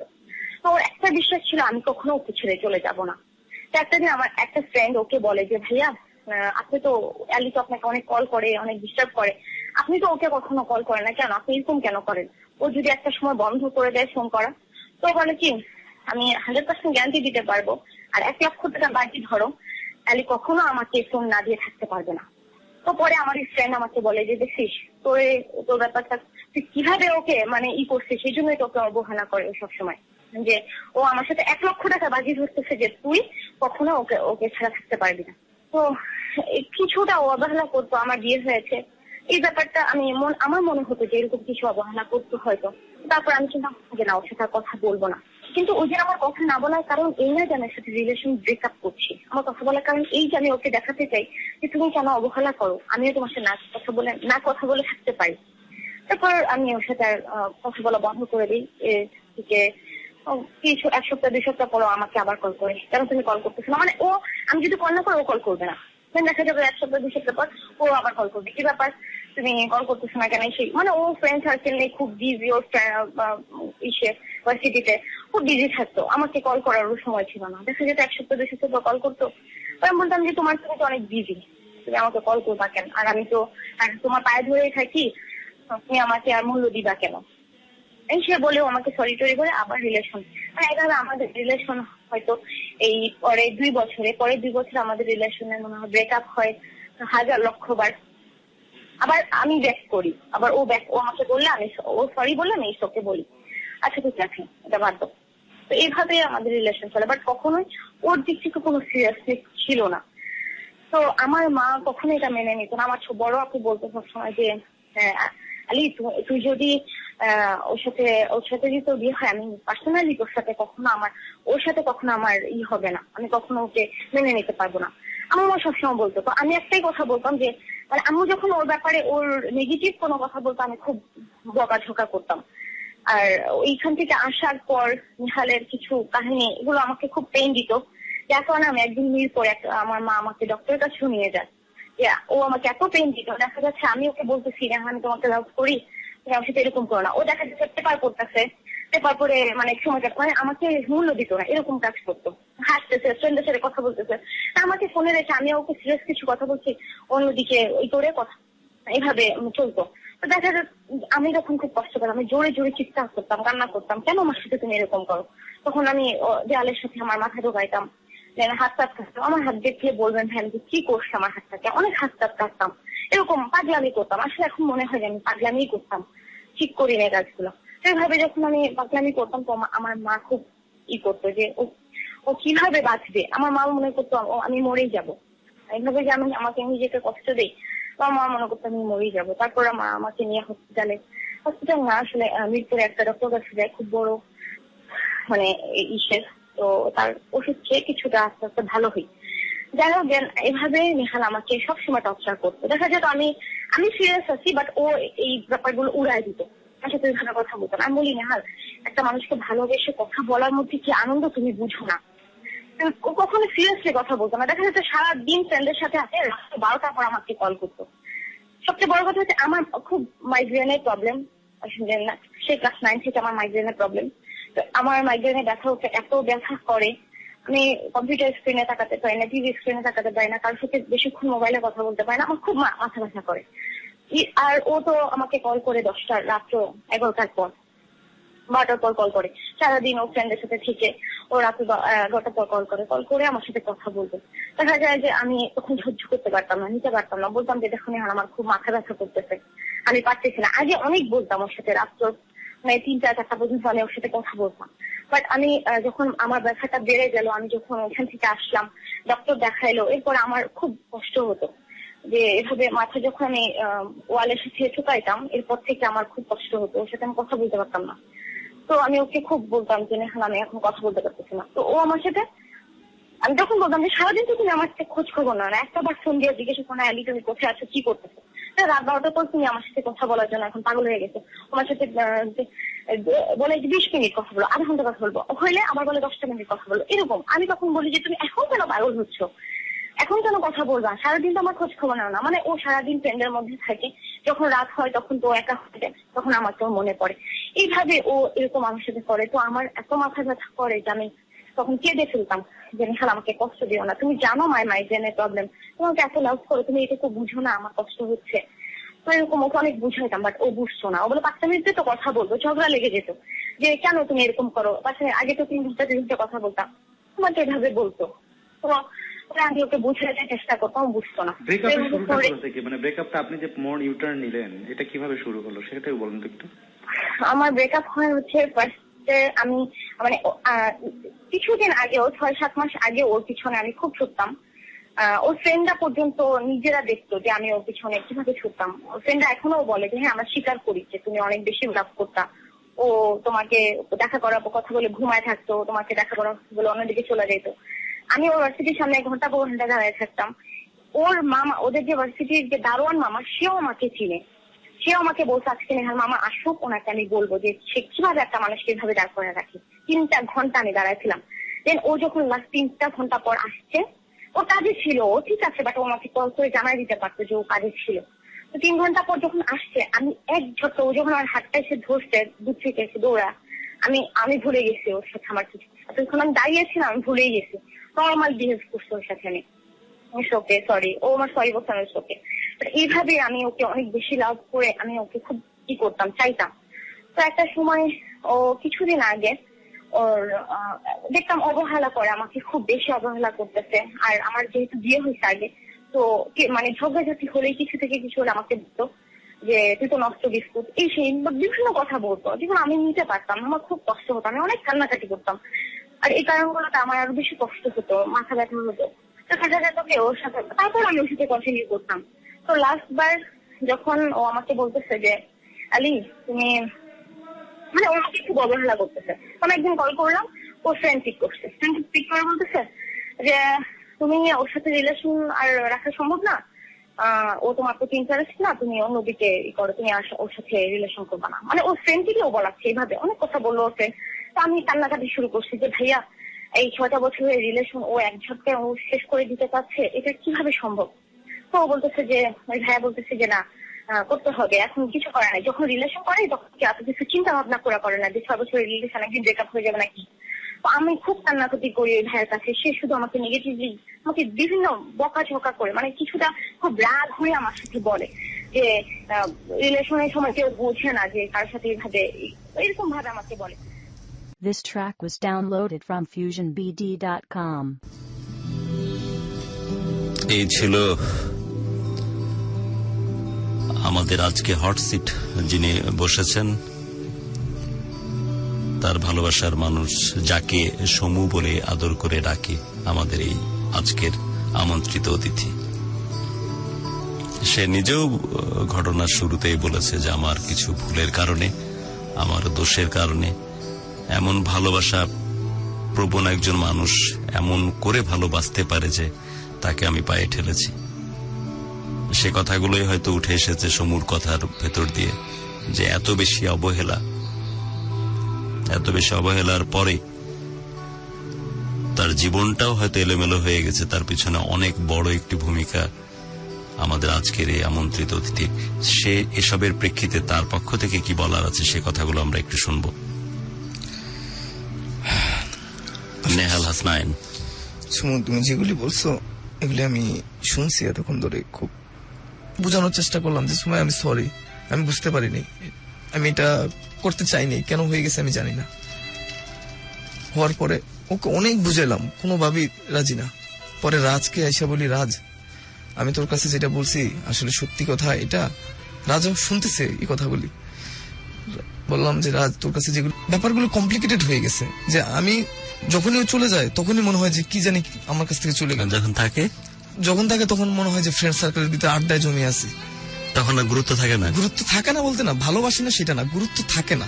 কেমন যেন মনে হয় যে ওই সময়টা ফ্রেন্ডদের সাথে যখন থাকি তখন মেহেদি রং লাতি হে সুখ জানে কি বাত আর মোহাব্বত ইয়াদ আতি হে বিছড় জানে কি বাত। কিন্তু এটা তো একবার দুইবার না, বারংবার, বহুবার, হাজারবার। কেন নিজেকে কি রক স্টার মনে হয়? আসলে এরকম কখনো মনে হতো না। আমার মনে হতো ফ্রেন্ড সার্কেলের ভিতরে মজা লাগে, সারাক্ষণ কাট খেলতাম। কি ইন্টারন্যাশনাল ব্রিজ না ওই T29 সারাক্ষণ কাট খেলতাম। কি কত বছর ধরে খেলতেছো? কত সাবল করে গোলাম গলাকে নিজের কাছে নিতে পারো? তা তো পারো না এখন। না। তাইলে কেমন খেলা খেললা? কোনো কাজটাই তো ভালোভাবে করলো না। না প্রেম করলা ঠিকভাবে, না গোলামগুলোকে নিজের কন্ট্রোলে নিতে পারলো। আমরা তবে এখনো সাবল করলে গোলামগুলো নিজের কন্ট্রোলে নিতে পারি, ওইভাবেই সাবল মারবো, যাতে করে যখন 4টা করে কার্ড ফেলবো আমার কাছে গোলাম পড়ে বেশি। সেটাও পারোনি, প্রেমটাও ঠিক মতো করতে পারোনি। করলা কি বলো তো দেখি? আজকে এসে জীবনটা অর্থহীন মনে হয়। 5 মাস তোমার সাথে এখন নাই, কেমন কাটতেছে এদিন? না আরো বেশি সময়? কতদিন ধরে তার সাথে মোটামুটি যোগাযোগ? আর এতদিন অনলাইনে? এতদিন মনে হয়েছে, বাট ভালোবাসি, বাট আমার ওই ফ্রেন্ড সার্কেল আমাকে একটু অন্যদিকে ইনভলভ ছিল, বাট ওর গুরুত্বটা আমি কখনো বুঝতে পারিনি। বাট ওদিন যে গালাগালি করার পর থেকে ওকে, ওর চোখের পানি বলো, ও ওকে ভালোবাসে। পরে ও আরেক বাসায় চলে গেছে, যাওয়ার পরে আমি ওই বাসায় গেছে। আপনাকে আমি কনফার্ম করছি সে আপনাকে এখন আর ভালোবাসে না। আমরা বহুত এই ব্যাপারটা নিয়ে ইনভেস্টিগেট করেছি।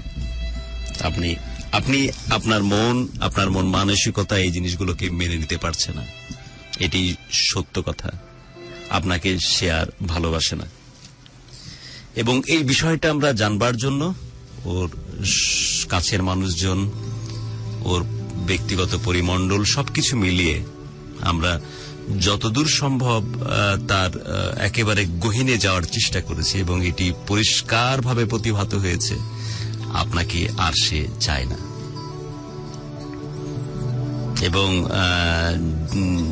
যে জিনিসটা কোনোভাবে আপনি মেনে নিতে পারছেন না, যে জিনিসটা কোনোভাবে মেনে নেওয়া আপনার পক্ষে সম্ভবপর হচ্ছে না, এটির পেছনে সবচেয়ে বড় যেটি কারণ সেটি হচ্ছে যে আপনার ভেতরে লুকিয়ে থাকা সেই স্মৃতিগুলো, ইনফ্যাক্ট সেই সুখ স্মৃতিগুলো, যে সুখ স্মৃতিতে আপনি একদম অবিসংবদিত ব্যক্তিত্ব, আপনি একজন কালপুরুষ, আপনি হচ্ছেন একজন রকস্টার, এবং আপনি হচ্ছেন বিশ্বের মধ্যে, পৃথিবীর মধ্যে সবচাইতে ডিজার্ভিং পুরুষ কোন এক মেয়ের চোখে, এবং সেই মেয়ের চোখ দিয়ে ভোলার অখ্যাত কোন এক জায়গা থেকে উঠে আসা সামান্য একজন মানুষের অসামান্য হয়ে ওঠা, এই গল্পটা অসামান্য হয়ে উঠতে পারতেন না যদি সমু নামের সেই মিষ্টি মেয়েটা এত আপন করে, এত এত সম্মানের চোখে, এত মূল্যবান করে আপনার দিকে না তাকাত।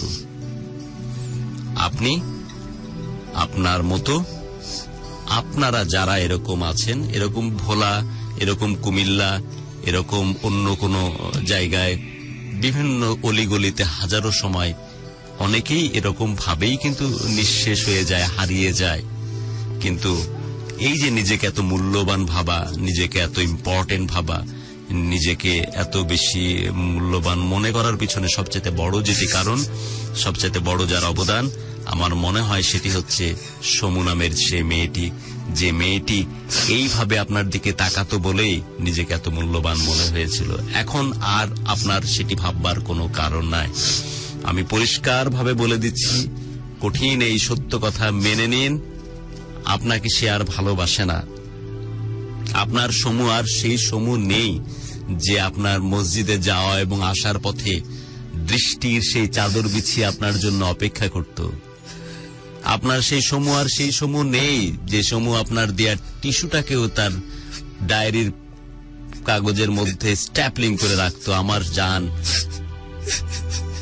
নেহাল এটা দিয়ে কোনো এক সময় এত তারিখে মুখ মুছেছিল, কোনো এক সময় কপালের ঘামটা মুছেছিল।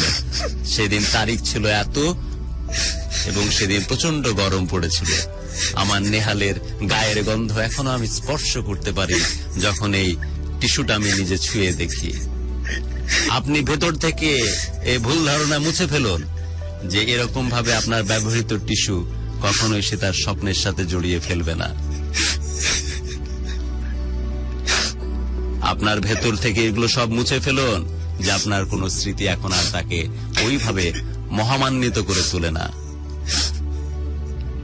বরং যতখানি নিজেকে মূল্যবান করেছেন এই মেয়ের উপস্থিতিতে, ঠিক ততখানি সে নিজেকে অনেক বেশি ঘৃণার কাছাকাছি নিয়ে গেছে আপনার উপস্থিতিতে। তাই যতটুকু না ভালোবাসা, তার চাইতে অনেক বেশি ক্ষোভ এবং ঘৃণা আপনার প্রতি সেই মানুষটির।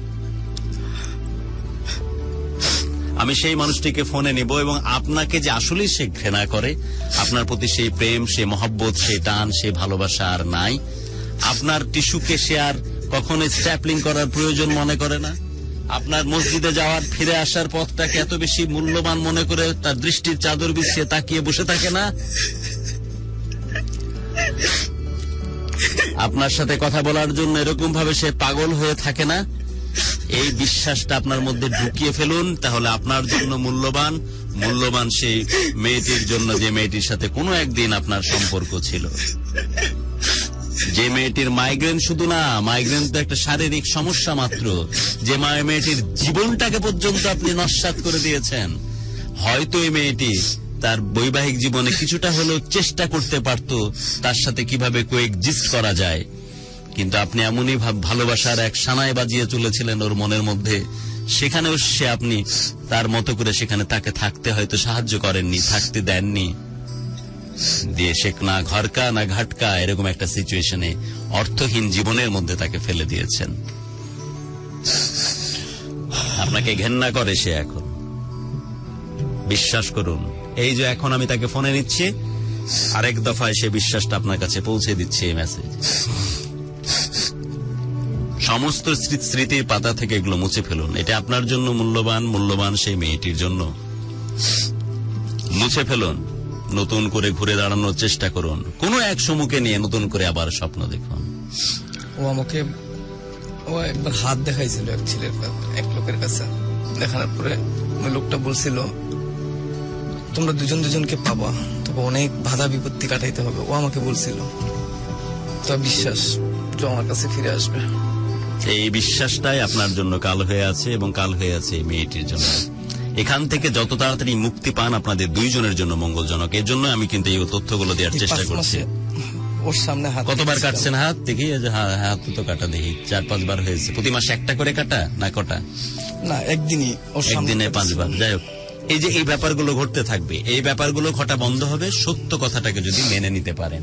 এবং এটাই সত্য কথা যে সমু নামের মেয়েটি কোনোভাবে আপনার স্মৃতিতে আর কোএক্সিস্ট করে না। ও ভাইয়া সব জানে। ওর ভার্সিটির সামনে গিয়ে আমি আমার ভুল বুঝতে পারে ওর রিস্কা পায়ে ধরে। আর ভুল বুঝাবুঝির কিছু নাই, পায়ে ধরারও কিছু নাই। সমস্ত ঘটনার অবসান ঘটেছে। দ্য রক স্টারের জীবনের পরিসমাপ্তি এসেছে। আমি এখন স্বাগত জানাতে যাচ্ছি সে মানুষটি, যে মানুষটির ভালোবাসা, যে মানুষটির প্রেম, যে মানুষটির টান, যে মানুষটির মহব্বত, যে মানুষটির এশক আমি গুরু এতেশাম আমাকে নতুন করে ভালোবাসাকে চিনতে শিখিয়েছে। এজন্যই তো বলি তোমাদের মতো মানুষ আছে বিধায় আমি বলতে পছন্দ করি ভালোবাসার কপালে চুম্বন দিতে মন চায়। সেরকম একজন মানুষ আমার সাথে যুক্ত হতে যাচ্ছে। সে কণ্ঠ শুনতে পাবো কিনা জানি না, কারণ দীর্ঘ নিঃশ্বাস স্পষ্টভাবে লাভগুরুর কানে এসে বাজছে। স্বাগত জানাচ্ছি আপনাকে ভালোবাসার বাংলাদেশের স্টুডিওতে। জি, আপনাকে স্বাগত জানাচ্ছি। কণ্ঠটা একটু সামলে নিন, দীর্ঘ নিঃশ্বাস বন্ধ করুন, শক্ত করে বলুন কেমন আছেন? ভালো আছি গুরু। হ্যাঁ, অবশ্যই ভালো আছেন আপনি, আমি জানি ভালো আছেন আপনি। এখন নতুন করে ইতিহাস লেখার সময়, নতুন করে জীবনটাকে আরেকবার দেখবার সময়। এখন ভালো থাকতেই হবে এবং শক্ত হতে হবে। বারবার ভুল করার চাইতে, বারবার পড়ে যাওয়ার চাইতে শক্ত করে পথ চলার চেষ্টা করতে হবে। এবং এই পাগলটা সেটি বুঝতে চাচ্ছে না, আমি ইনফ্যাক্ট তাকে বুঝিয়ে ফেলবো, এতটুকু ভরসা আপনি রাখতেই পারেন, যাতে করে সে নিজের জীবন এবং সেই সাথে আপনার জীবনকে আর বেসামাল না করতে পারে। ঠিক তো?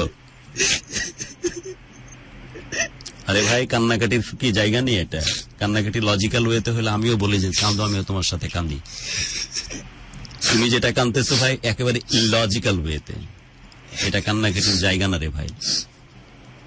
কারণ এই ঘটনাটা আর ঘটবার না। এটা যদি কোনোভাবে মনে হতো যেটা ঘটলে পক্ষান্তরে তোমাদের দুইজনের জন্য মঙ্গলকর কিছু আসতে পারে, তাহলে আমিও তোমার সাথে গলা ধরে কাঁদতাম। ইনফ্যাক্ট আমার এরকম রেকর্ড আছে, আমিও মাঝে মাঝে কেঁদে দিই আমার হট সিটে যারা বসে তাদের সাথে। আর প্রায়শই মাঝে মাঝে দেখা যাচ্ছে কার কোনো প্রবলেম হলে তার হলে ভিক্ষা ঝুলি নিয়ে নেমে যায় আমি। আমার এগুলো নিয়ে কোনো সমস্যা নাই, বাট এইটার কোনো এক্সিস্টেন্স নাই আর অ্যাকচুয়ালি। ইটস খতম, ডান, ইটস ওভার। এখন মঙ্গল সেটাতেই, যাতে করে যত তাড়াতাড়ি তুমি বুঝতে শেখো, এবং মঙ্গল সেটাতেই যাতে করে আমার বন্ধুটি যে এখন ফোনে আছে সে কাম ব্যাক করে তার জায়গাতে। তাহলে তোমার হাত কাটার ব্যাপারটাও ঘটবে না ঘন ঘন, আমার বন্ধুটাকে নতুন করে আর কষ্ট পেতে হবে না। জি, সময় এসেছে বাস্তবতাকে সামনে থেকে ফেস করবার, সময় এসেছে সূর্যের চোখে চোখ রাখবার। এবং আমার মনে হয় সেই দৃঢ়চেতা মানসিকতা, ব্যক্তিত্ব আপনার তৈরি হয়েছে এর মধ্যে। ঠিক তো সমু? জি, আপনাকে বলছি। জি ভাই, আমি শুনতে পাচ্ছি না। জি, এখন সময় এসেছে। আপনি শুনতে হয়তো একটু কম পাচ্ছেন এই কারণে, কারণ যার সাথে আপনি কোনো এক সময় যার সাথে আপনার খুব ভালো একটি সম্পর্ক ছিল, তার কান্নার কারণে হয়তো কণ্ঠ শুনতে সমস্যা হচ্ছে তার। কিন্তু আমার মনে হয় এখন সময় এসেছে সিদ্ধান্ত নেয়ার, আর ওই আবেগে নিজেকে না ভাসিয়ে দেয়ার, তাই না? জি, আসলে ভাইয়া আমি ওই কথাটা চিন্তা করেই ওর সাথে রিলেশনটা ব্রেকআপ করি। ব্রেকআপ করা, জি। হ্যাঁ, ও আমাকে এখনো বলে যায় যে আমি কারোর সাথে ইনভলভ হয়েছি, যার কারণে ওটা থেকে ফিরে হয়ে আসলাম। তবে আমি মনে হয় তোমাকে মেসেজটা সবার সামনে এভাবে দিতে যাচ্ছি যে তোমার সাথে আমার রিলেশন ব্রেকআপ হয় আমার ব্যক্তিগত ভর্তি হওয়ার আগে। তো তুমি যে বলো যে আমি ব্যক্তিগত ভর্তি হওয়ার পর চেঞ্জ হয়েছি, এটা সত্যি না। আমি তোমার সাথে ভর্তি হওয়ার আগেই তোমার সাথে আমার রিলেশন ব্রেকআপ হয়। এরপরে আমি সিদ্ধান্ত নিই যে আমি আইইউআইটিতে ভর্তি হবো, মানে আমি আমার এখন যে ব্যক্তিতে ভর্তি করতেছি সে ব্যক্তিতে পড়বো। এর আগে আমার মনে প্রাণে ইচ্ছা ছিল যে আমি ওই ব্যক্তিতে পড়বো, আমি দাফুদিলে। আপনার কথাগুলো আমরা বিভিন্ন ভাবে শুনেছি, আপনার রেকর্ডেড ক্লিপগুলো আমরা শুনেছি। আমরা এখন আসলে অনুষ্ঠানের একদম শেষ প্রান্তে, জাস্ট আপনাকে দিয়ে এই কথাগুলো পরিষ্কার ভাবে বলতে পারাটা, এবং আমরা কনভিন্সড অলরেডি যে আপনি আসলে সম্পর্কটা কন্টিনিউ করতে চান না, কিন্তু এটি আর ছেলে মানুষই বলতে পারেন যে কোনোভাবেই সে মানতে নারাজ যে আপনার সাথে সম্পর্কটা আর সামনের দিকে কন্টিনিউ হবে না। এবং তার কান্না, তার কষ্ট, এটা যতই খারাপ লাগুক না কেন, আমি জানি যে এটা হয়তো রিয়েল লাইফ এটা ওয়ার্ক করবে না, তাই তো? জি এটা সম্ভব না আমার দ্বারা। আচ্ছা, আমাদের যেহেতু বহু মানুষ এখানে থাকেন, প্রায় 30-35 লক্ষ মানুষ যুক্ত থাকেন যারা লিসেনার্স আমাদের এই অনুষ্ঠানের, তাদের অবগতির জন্য একটা প্রশ্ন কি আপনার কাছে রাখতেই পারি, এবং অবশ্যই চাইবো যে আপনি সঠিক তথ্যটি দিবেন, তাহলে অন্তত এই মানুষটির নিজেকে কামব্যাক করতে নিজেকে হয়তো সহজ হবে। এখন কোন সম্পর্কের ভিতর দিয়ে যাচ্ছেন আপনি? না ভাইয়া, আমি এখন কোনো সম্পর্কে যাচ্ছি না। আমি কি সত্য ধরে নেব? জি। এবং আপনার কোন রকম কোন রিলেশনশিপ কারোর সাথে নেই, তাই তো? জি না। এখন এবং এটাও ঠিক যে আপনি নেহাল হাসনাইনের প্রতি কোন রকমের মেন্টাল অ্যাটাচমেন্ট আপাতত নাই? না। এবং এটা আপনি অন ইয়ার প্রায় 30-35 লক্ষ মানুষকে মাথায় রেখেই বললেন যে এরকম কোন রিলেশনশিপের আর কোন সম্ভাবনাও নাই, তাই তো? না, আমার কখনো সম্ভব হবে না যে আমি নেহালকে যেভাবে ভালোবাসি ওভাবে হয়তো আমি পারবো না। এভাবে অনেক বেশি ভালোবাসতাম আমি ওকে। আর কাউকে পারবেন না? আমি জানি না আমি পারবো কিনা, তবে নেহালকে তো পারবেন না, আর কাউকে পারবেন না? হয়তো পারবো, কৃষ্ণ আমাকে এরকম করেই দিবে, আমাকে পারতে হবে। এই 5 মাসে কি করেছেন বলেন তো, যে এর মানে সম্পর্ক আমার সাথে? হ্যাঁ, আমি বলি, আমার সাথে ওর রিলেশনে প্রত্যেকটা দিন কিছু না কিছু নিয়ে ঝগড়া চলে যেত। একটা না একটা ব্যাপার নিয়ে আমি কেন বাহিরে আছি বা কি করছি, মানে অল্প কিছু থেকে আমার সাথে ঝগড়া করতো। আর যেহেতু ও খুব আড্ডা দিত ফ্রেন্ড সার্কেলের সাথে, এগুলো শুনেছি আপনার কাছে কয়েক দফায়, এবং সে নিজেও কয়েক দফায় স্বীকার করেছে, এগুলো জানি। এখন একে কিভাবে আসলে এই সত্যটা বুঝিয়ে আমি অনুষ্ঠান শেষ করতে পারি, এটি হচ্ছে চ্যালেঞ্জ। কারণ এই যে নিজেকে আর ধরে না রাখতে পারা, একেবারে নিঃশেষ হয়ে যাওয়া যে অবস্থা আমি দেখছি, আপনি অনুভব করতে পারছেন কিনা জানি না over phone, but situation is good enough. তো এইটা কিভাবে করা যায়, আপনি কিভাবে হেল্প করতে পারেন, সেই চিন্তাই করতেছি আমি। আমি আপনার কোশ্চেনটা বুঝতে পারছি না। কথা বোঝা যাচ্ছে কি আমার? না, আমি কথা বুঝতে পারছি না। কথা সমস্যা হচ্ছে, আমরা একটু টেকনিক্যাল টিমকে রিকোয়েস্ট করবো যে ফাইন টিউনিং করা যায় কিনা, অথবা কি আরেকবার ফোন কেটে ফোনটা নিই, আমরা ফোনটা কেটে নিচ্ছি আরেকবার।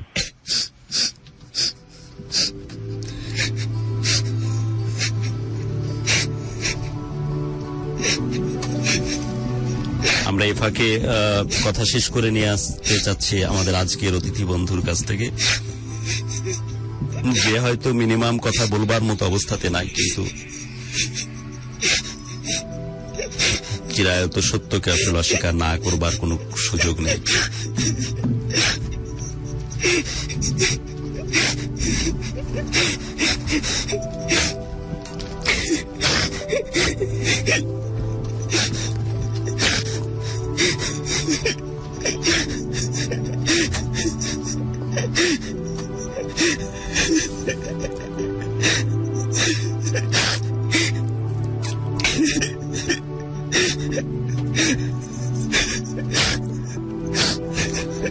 চিরায়ত এই সত্যকে অস্বীকার করবার কোন সুযোগ নেই, কিন্তু কিছু কিছু মুহূর্তে মানুষ অনেক বেশি অসহায় হয়ে যায়।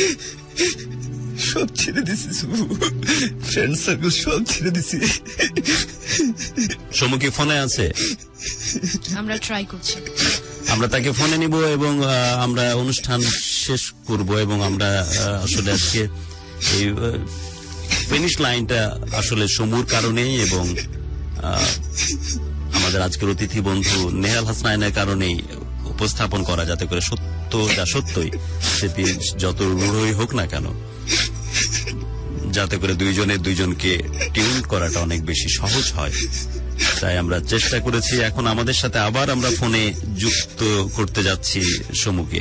জি, আপনি শুনতে পাচ্ছেন আমাদেরকে? যে অনুষ্ঠান শেষ করে নিয়ে আসবো, কিন্তু খুবই কষ্টের, কারণ যাকে আপনি ভালোবাসেন না বা যার প্রতি এখন সেই মানসিক অ্যাটাচমেন্ট অনুভব করেন না, কিন্তু এক সময় যাকে ভালোবাসতেন, প্রচন্ড ভালো লাগা, ভালোবাসা, ইনফ্যাক্ট ভালোবাসার একেবারে অধ্যাবসায়ের মতো করে যাকে ভালোবেসেছিলেন, সেই মানুষটি একেবারে পাগল প্রায় অবস্থায় এখন আমার সামনে বসে আছে এবং তাকে কোনোভাবে আমি ম্যানেজ করতে পারছি না। এই সত্য কথাটা তার মধ্যে কোনোভাবে প্রতিষ্ঠিত করতে পারছি না যে আর যাই হোক তোমার সমু আর তোমার নাই। এইটা কি করা, এটা নিয়ে আমি একটু অসহায় বোধ করছি। ইনফ্যাক্ট আর 5টা মিনিট আছি আমি অনুষ্ঠানে। আপনি কি কোনোভাবে সাহায্য করতে পারেন কিনা একটু দেখুন প্লিজ, কথা বলুন।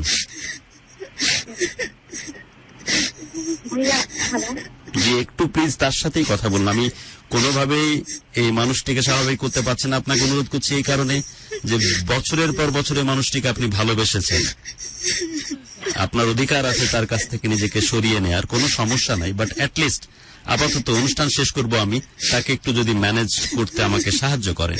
একটু কথা বলুন, সমুর সাথে কথা বলুন, সমুর সাথে কথা বলুন। নেহাল, কথা বলুন। আমি অনুষ্ঠান শেষ করতে পারবো তখন যখন আপনি একটু স্বাভাবিক হবেন। এবং আমার দেখে খুব কষ্ট হচ্ছে যে একটা মানুষের জন্য এত পরিমাণে বড়েবার। আপনি কথা বলুন প্লিজ। সব ছেড়ে দিছি, আমি আমার ভুল বুঝতে পারছি। বিশ্বাস করো, কথা বলতে বলতে কিন্তু হেঁচকি উঠে যাচ্ছে যখন, এবং কথা বলতে বলতে বারবার বলছে আমি সব ছেড়ে দিয়েছি, তখন কিন্তু একজন দুইজন না 30-35 লক্ষ মানুষকে সামনে রেখে কথা বলছে। আমার মনে হয় জিনিসগুলো আপনি খেয়াল করছেন। সমু, একটা দিন ঘুমাতে পারি না। বিশ্বাস করো, আমি আমার মায়ের সাথে ঘুমাতে হয়। আমার মা আমার মাথা হাত ধরে দেয়, আমি 1 ঘন্টা ঘুমাই। মানসিক ভাবে কিছুটা ডিসঅর্ডার, আমি যতটুকু খবর নিয়ে জেনেছি।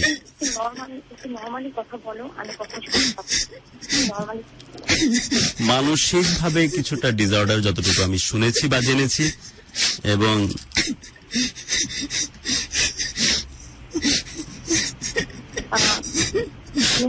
নর্মালি কথা বলো, আমি শুনতে পাচ্ছি না।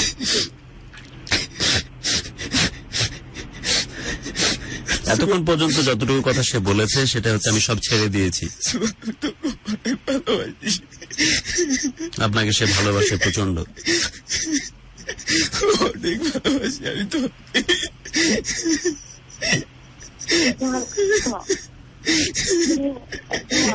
অনেক মানুষের সামনে আমার সাথে কথা তো তাদের আমাদের বলতে আমি অভিনয় করি, আমি সত্যি অভিনয় করি না।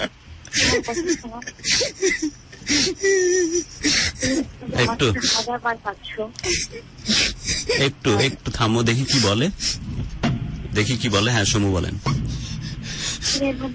আমার কাছে 1000বার কাঁদতো, সেই কাঁদার আর এই কাঁদার মধ্যে মনে হয় একটু ডিফারেন্স আছে, যতটুকু মানুষ হিসেবে আমি বুঝি। যেখানে তার লাজ লজ্জার কোন রকমের তোয়াক্কা না করে 30-35 লক্ষ মানুষকে সাক্ষী রেখে আপনার কাছে নিজেকে উজাড় করে দেয়া। জি বলুন সমু।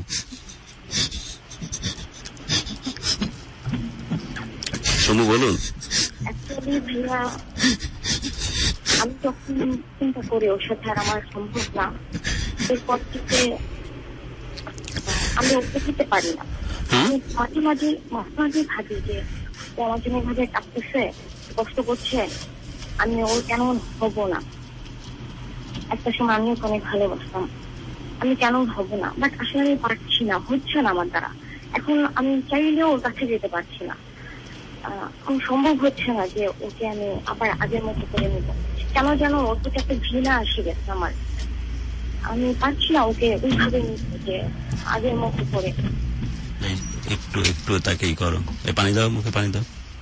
একটু আপনি লাইনে থাকেন, মুখে পানি দাও। যতটুকু চিন্তা করছিস এখন চিন্তাটা শুধু আপনাকে নিয়ে। আমি ওকে নিতে পারবো না ভাইয়া, আমার দ্বারা সম্ভব না। একে তো ও আমার ফ্যামিলির কাছে নেগেটিভ, আমার কাছে নেগেটিভ। ও আসলে কি বলবো, আমার দ্বারা ওকে নেওয়া সম্ভব না, অন্যরকম হয়ে যাবে। আর আজকে ও আমার ফ্যামিলির কাছে ও যেভাবে নিজেকে যেভাবে উপস্থাপন করছে, এরপরে ওকে আমার ফ্যামিলি কি আমি নিতে পারছি না, এটা সম্ভব হচ্ছে না। ও আমার ফ্যামিলির কাছে নিজেকে যেভাবে উপস্থাপন করছে এটা কখনোই সম্ভব না। বলে নাই কথা, অনেক কিছু বলে নাই, এগুলো না বলাটাই যেটা মনে করেছি আমি, ও বলেনি। বাট ওকে মেনে নেওয়ার জন্য বা মেনে নেওয়ার জন্য ওকালতি করবার জন্য কিন্তু আমরা এই অনুষ্ঠানটি করিনি অ্যাকচুয়ালি। বাট আমি শুধু ভাবছি আপনি আপনার নিজের ব্যাপারে কতটুকু কনসার্ন সেটা ভাবছি। সেই ব্যাপারটা আপনি পরিষ্কার তো নিজের কাছে? জি, আমি পরিষ্কার। আপনার চাওয়া, আপনার না চাওয়া, আপনার পাওয়া না পাওয়া, আপনার ভালো লাগা মন্দ লাগা, পুরো ব্যাপারটা আপনি কনসার্ন? জি। এই ভাবনাগুলো একেবারে পরিষ্কার তো? জি, পরিষ্কার। কোনো পিছুটান নেই এসব নিয়ে? না, অ্যাকচুয়ালি ভাইয়া আমার এখন আমি যেটা মনে করি, আমার যদি বাচ্চা হয় নিজের তার উপর করা যাচ্ছে, ওর উপর আমার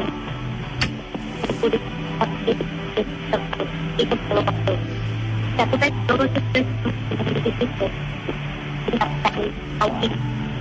আমি শুধু ওকে ভালোবাসি। মনে করছে আমি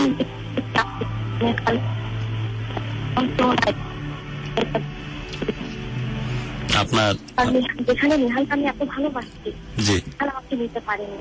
সেখানে আমি এতটা ভালোবেসে সেখান থেকে নেহালের কাছ থেকে আমি এত ভালোবাসতে পাইনি।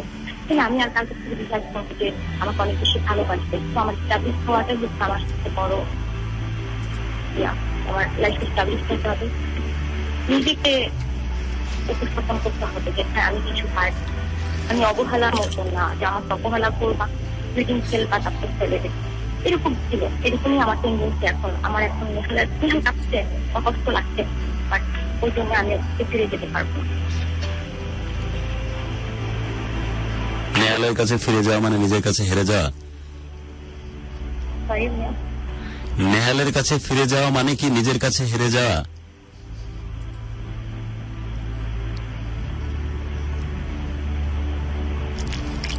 সময় আমার কথা হয়তো শুনতে আপনার সমস্যা হচ্ছে, কথা ক্লিয়ারলি যাচ্ছে না আমার মনে হয়। কিছু কিছু আপনি কি শুনতে পাচ্ছেন সমু? আমার প্রবলেম। আচ্ছা, আমরা অনুষ্ঠান শেষ করে নিয়ে আসবো এবং শেষ কিছু কথোপকথন আমি একটু দুইজনের কাছ থেকে শুনে শেষ করছি। আমরা ডিমান্ড করি অ্যাকচুয়ালি আপনাদের যে প্রেম এবং ভালোবাসার উপাখ্যান উঠে এসেছে সমু, যেটা আমরা আপনার মুখে শুনেছি এবং শুনেছি নেহালের মুখেও। আমরা ইনফ্যাক্ট কয়েক সেকেন্ডের জন্য পেছনের ওই সময়টাতে গেছিলাম। আমরা ডিমান্ড করি যারা আমরা ভালোবাসার গল্প শুনতে পছন্দ করি, আপনার কি মনে আছে এখন সেই ছোটবেলার কথা? আপনাকে সম্পর্কের কথা কিন্তু আমি কখনোই বলিনি, আমি কখনো ইনসিস্ট করতে চাইনি যে আপনি সম্পর্কটা সামনে নেহালের সাথে সম্পর্কটা এস্টাবলিশ করেন। বাট প্রাক্তন সেই দিনগুলোর কথা কি কিছুটা হলেও মনে আছে আপনার? আমি নেহালকে স্বাভাবিক অবস্থায় দেখে বিদায় নিতে চাচ্ছি, সেই কারণে প্রসঙ্গটা তোলা। বিদায় নিব আর 2-4-5 মিনিটের মধ্যেই। নেহাল, সম্পর্ক যাই হোক না কেন, সমাধান যেদিকেই যাক না কেন, আপনাদের দুইজনের ভালোবাসার আইডেন্টিটি যাই হোক না কেন, সমু শুনছেন তো আমার কথা? সমু, আপনি শুনছেন তো আমাকে? আচ্ছা, তো পরিস্থিতি যাই হোক, আমরা অনুষ্ঠান শেষ করে নিয়ে আসছি নেহাল, এবং শেষ প্রান্তে ভালো লাগার কিছু কথা দিয়ে অনুষ্ঠানটা শেষ করতে চাই। আপনার পুরো আপনাদের জীবনের উপাখ্যানে সমু, যখন আপনার কথা আসছিল এবং নেহালের কথা আসছিল, সবচেয়ে আমার ভালো যেটা লেগেছে সেটি হচ্ছে যে সবচেয়ে ভালো লাগার জায়গাটা যেটি ছিল সেটি হচ্ছে যে যখন আপনি বিশেষ করে তাকিয়ে থাকতেন এবং দেখতেন নেহালের যাওয়া এবং আসাটা। মনে আছে আপনার সেই দিনগুলোর কথা?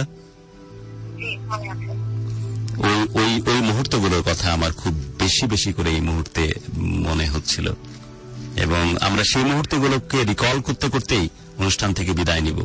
নেহাল, এখনো কি স্পষ্ট মনে পড়ে যেভাবে গল্পের মাঝে একবার এক্সপেরিয়েন্স করেছিলেন? মনে পড়ে?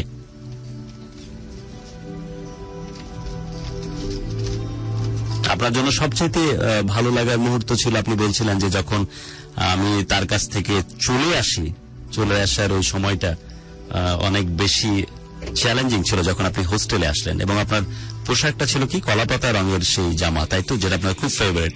আপনি একটু মাইক্রোফোনে কথা বলুন। বিশেষ করে আমাদের অতিথিদেরকে একটু আমি স্বাভাবিক আপনি যা আছেন সেটি জানাতে চাই। নেহাল আসলেই একটু অন্যরকম হয়ে পড়েছিল, আসলে এটা ইমোশনের আতিশয্যে যেটা হয় আর কি, এখন কিছুটা স্বাভাবিক সে। হ্যাঁ, তারপরে নেহাল কথা বলুন, স্বাভাবিকভাবেই কথা বলুন, কোনো সমস্যা নাই, বলুন। আপনার ভালো লাগার এখনো কিন্তু সেই মুহূর্তগুলো ওগুলোই যেগুলো আপনি বলছিলেন, যে তার চোখের সামনে দিয়ে নামাজ পড়তে যাওয়া, নামাজ পড়ে ফিরে আসা, এবং তার চোখে মুখে দারুণ যে মুগ্ধতা আপনার প্রতি, আপনার দিকে তাকিয়ে, সেসব জিনিসগুলোকে এখনো আপনাকে স্পর্শ করে, তাই তো? এবং এটা বললে হয়তো বাড়িয়ে বলা হবে না, আপনি হয়তো সিদ্ধান্ত নিয়েছেন যে আপনি আর কারো অবহেলার পাত্র হতে চান না, কিন্তু আপনার ভালো লাগার মুহূর্তগুলোর মধ্যে এখনো কিন্তু সেই মুহূর্তগুলো এখনো কিন্তু অবিকৃত অবস্থায় আছে। সমু, ঠিক না বেঠিক? যখন বলছিল কথাগুলো আমি সেখানে ফিরে গিয়েছিলাম। একদম একদম। হ্যাঁ, আমি ওইখানেই চিন্তা করছিলাম যে আচ্ছা, নেহালের সাথে একদম রিলেট করে আপনিও দু একটা কথা বলুন তো, ওখানে কি কি ধরনের ঘটনাগুলো ঘটতো, আর আমরা সেগুলো একটু রিকল করতে করতে বিদায় নিতে চাই। নেহাল বলেছিল, নেহালের মুখ থেকে আমি যতটুকু রিকল শুনেছি সেটা আমি যতটুকু স্মরণ করতে পারি, নামাজ পড়তে যাওয়ার সময়, খেলার সময় এক পাশ দিয়ে দেখলে আপনাকে দেখা যেত যখন আপনারা খেলতেন, খেলা তো আসলে ওসিলা, আপনারা দেখতেন একজন আরেকজনকে, এবং চোখ দিয়ে যে মেলা কথা বলা যায় সেই সময়ই আপনারা সেটা বুঝতে পেরেছিলেন। আপনার পক্ষ থেকে এরকম আরো কিছু বলেন তো, টুইস্ট পার্ট সেই সময়কার। আমাদের সাথে আমার রিলেশন হওয়ার আগে আমি ওকে পছন্দ করতাম ছোট থেকে। তো ও যখন আমাকে বলে যে মানে প্রপোজ করো ভাইকে দিয়ে, ওই যে সেই খালাতো ভাই, হ্যাঁ হ্যাঁ, তারপরে আমি দেখি যাই যে ও আমার দিকে ঘুরে কখনো তাকায় না, লজ্জা পায় বা কিছু। কি ছিল এটা? লজ্জা ছিল। এই যে স্বীকার করছে, সেদিন বলেনি, এতদিন বলেনি, সম্পর্ক চলে গেছে তাও কয়নি, ওইটা লজ্জা ছিল। কি লজ্জা ছিল? এখন তো হাসতেছে দিই। হ্যাঁ, তারপর আমি ও তখন খুব এত পড়াশোনা করতো, আমি আবার ওর মতো করতাম না। তো এইটা ভাই তোমার দেখাইতো, ও তো এত পড়ুয়া ছেলে না। কেন, কি ছিল এটা? হ্যাঁ, ওর দিকে পা করে জানলা দিয়ে দেখা যেত তো, হ্যাঁ, পড়ার উছিলা করে পাটা ওর দিকে দিয়ে তাকায় থাকতাম, পড়তাম, আর একটু আড়াল করে করে দেখতাম, মানে উদ্দেশ্যকে দেখানো যে আমি খুব পড়ুয়া টাইপ ছেলে। সবসময় তাকায় থাকলে তো ও ভাববে যে ছেলেটা কিরকম। আচ্ছা আচ্ছা, পড়ার ভান ধরে ওর দিকে তাকায়, একটা শো অফ করার ব্যাপার আর কি। হ্যাঁ, তারপর বলো।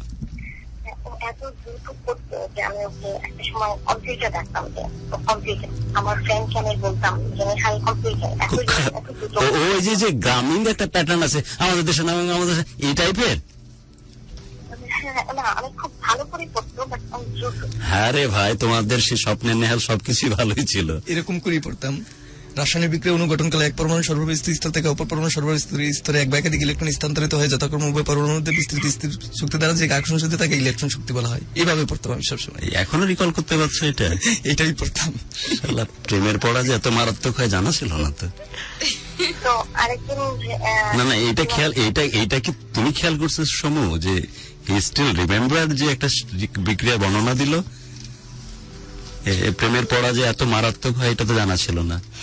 তোমরা প্রেমিকরা টিচার কেন হও না? হ্যাঁ, তারপর একটা ফানি কিছু বলো না ভাই, মজার কিছু বলো না।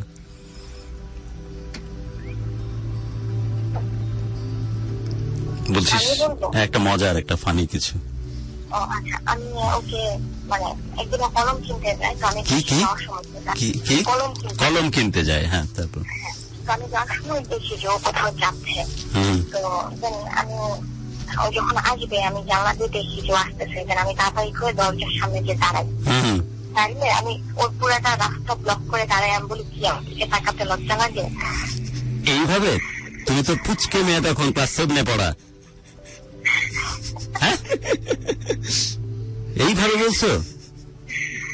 হ্যাঁ, আমি যে বলছে। তারপরে ও তাও আমার কাছে কিছু না বলে হেসে আমাকে পাশ কাটিয়ে চলে যায়। ক্লাস 7 পড়ে একটা পুচকে মেয়ে মনে কয়, তোমার তখন এসে লাগলো না তখন যে কি ব্যাপারে এরকম ভাবে আমারে বললো? আমি লজ্জা পাইছি। তাও লজ্জা পাইছে, সারা জীবন লজ্জা পাইতে পাইতে জীবন গেল। হ্যাঁ, তারপর?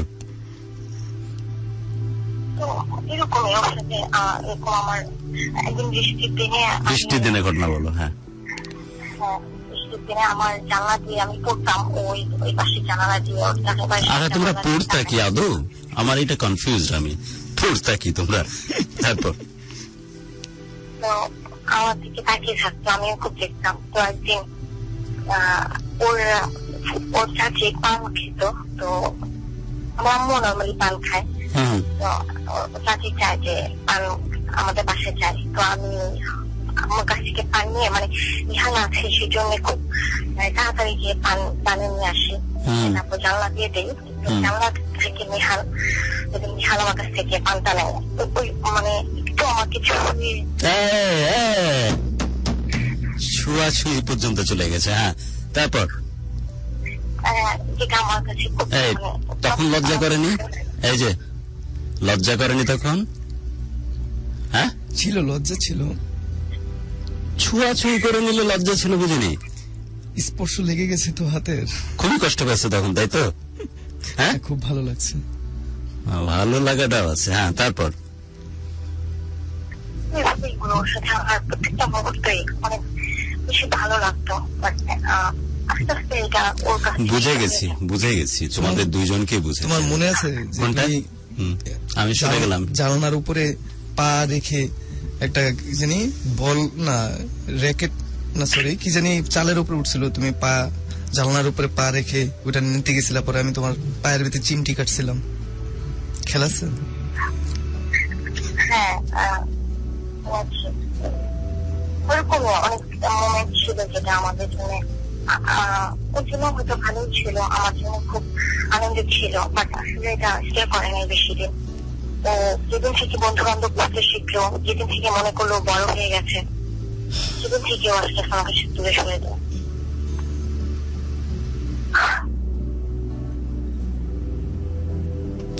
অনুষ্ঠান শেষ করব বন্ধু, একদম শেষ প্রান্তে অনুষ্ঠান শেষ করব। আমি যতটুকু বুঝি এবং বিশ্বাস করি যে ভালোবাসার প্রেমের এই যেসব সিদ্ধান্তগুলো খুবই স্পর্শকাতর সিদ্ধান্ত, তাদেরই নেওয়া উচিত যারা প্রেম এবং ভালোবাসার ভেতরে আছে। এটি পুরো মাত্রায় নির্ভর করে সমুর উপর এবং নেহাল হাসনাইনের উপরে যে তারা কি সিদ্ধান্ত নিবে। কিন্তু যা বুঝার আপনারা বুঝে গেছেন বন্ধু, যা বুঝার আমিও বুঝেছি, এবং যা বুঝার এরা দুইজনও বুঝছে যে দুইজন দুইজনের সাথে আসলে এই সম্পর্কটা এক্সিস্ট করবে নাকি এই দুইজন দুইজনের কাছ থেকে আলাদা হয়ে যাবে। পুরো সিদ্ধান্ত তাদের উপর নির্ভর করবে। দারুণ এক সারপ্রাইজ নিয়ে কোনো এক ফলো আপ প্রোগ্রামে আবার হাজির হব আমি, এই নেহাল হাসনাইন এবং সেই সাথে সমুদ যে আমার সাথে ফোনে আছে তাকে নিয়ে। আমরা জানি যে আমরা প্রতি মঙ্গলবার একটা অনুষ্ঠান করছি ডেডিকেটেডলি শুধুমাত্র আপনাদের জন্য, যেখানে ভালোবাসার বাংলাদেশের ফলো আপ প্রোগ্রামটা হয়। সেটি হচ্ছে ভালোবাসার ডায়েরি। প্রতি মঙ্গলবার 10:30 থেকে সেই অনুষ্ঠানটি শুরু হয় এবং আমরা সেইখানে কোনো একদিন নেহাল হাসনাইন এবং সমুর বর্তমান অবস্থা কেমন সে ফলো আপ প্রোগ্রাম নিয়ে হাজির হব। আমার বিশ্বাস সেদিন সারপ্রাইজ কিছু আপনাদের জন্য অপেক্ষা করলেও করতে পারে, বাট সিদ্ধান্ত অবশ্যই নেহাল এবং সমুর। তারপর আমরা দেখি যে ভবিষ্যৎ আমাদের জন্য কি নিয়ে অপেক্ষা করে। সমু, আপনাকে অনেক ধন্যবাদ এবং অনেক কৃতজ্ঞতা।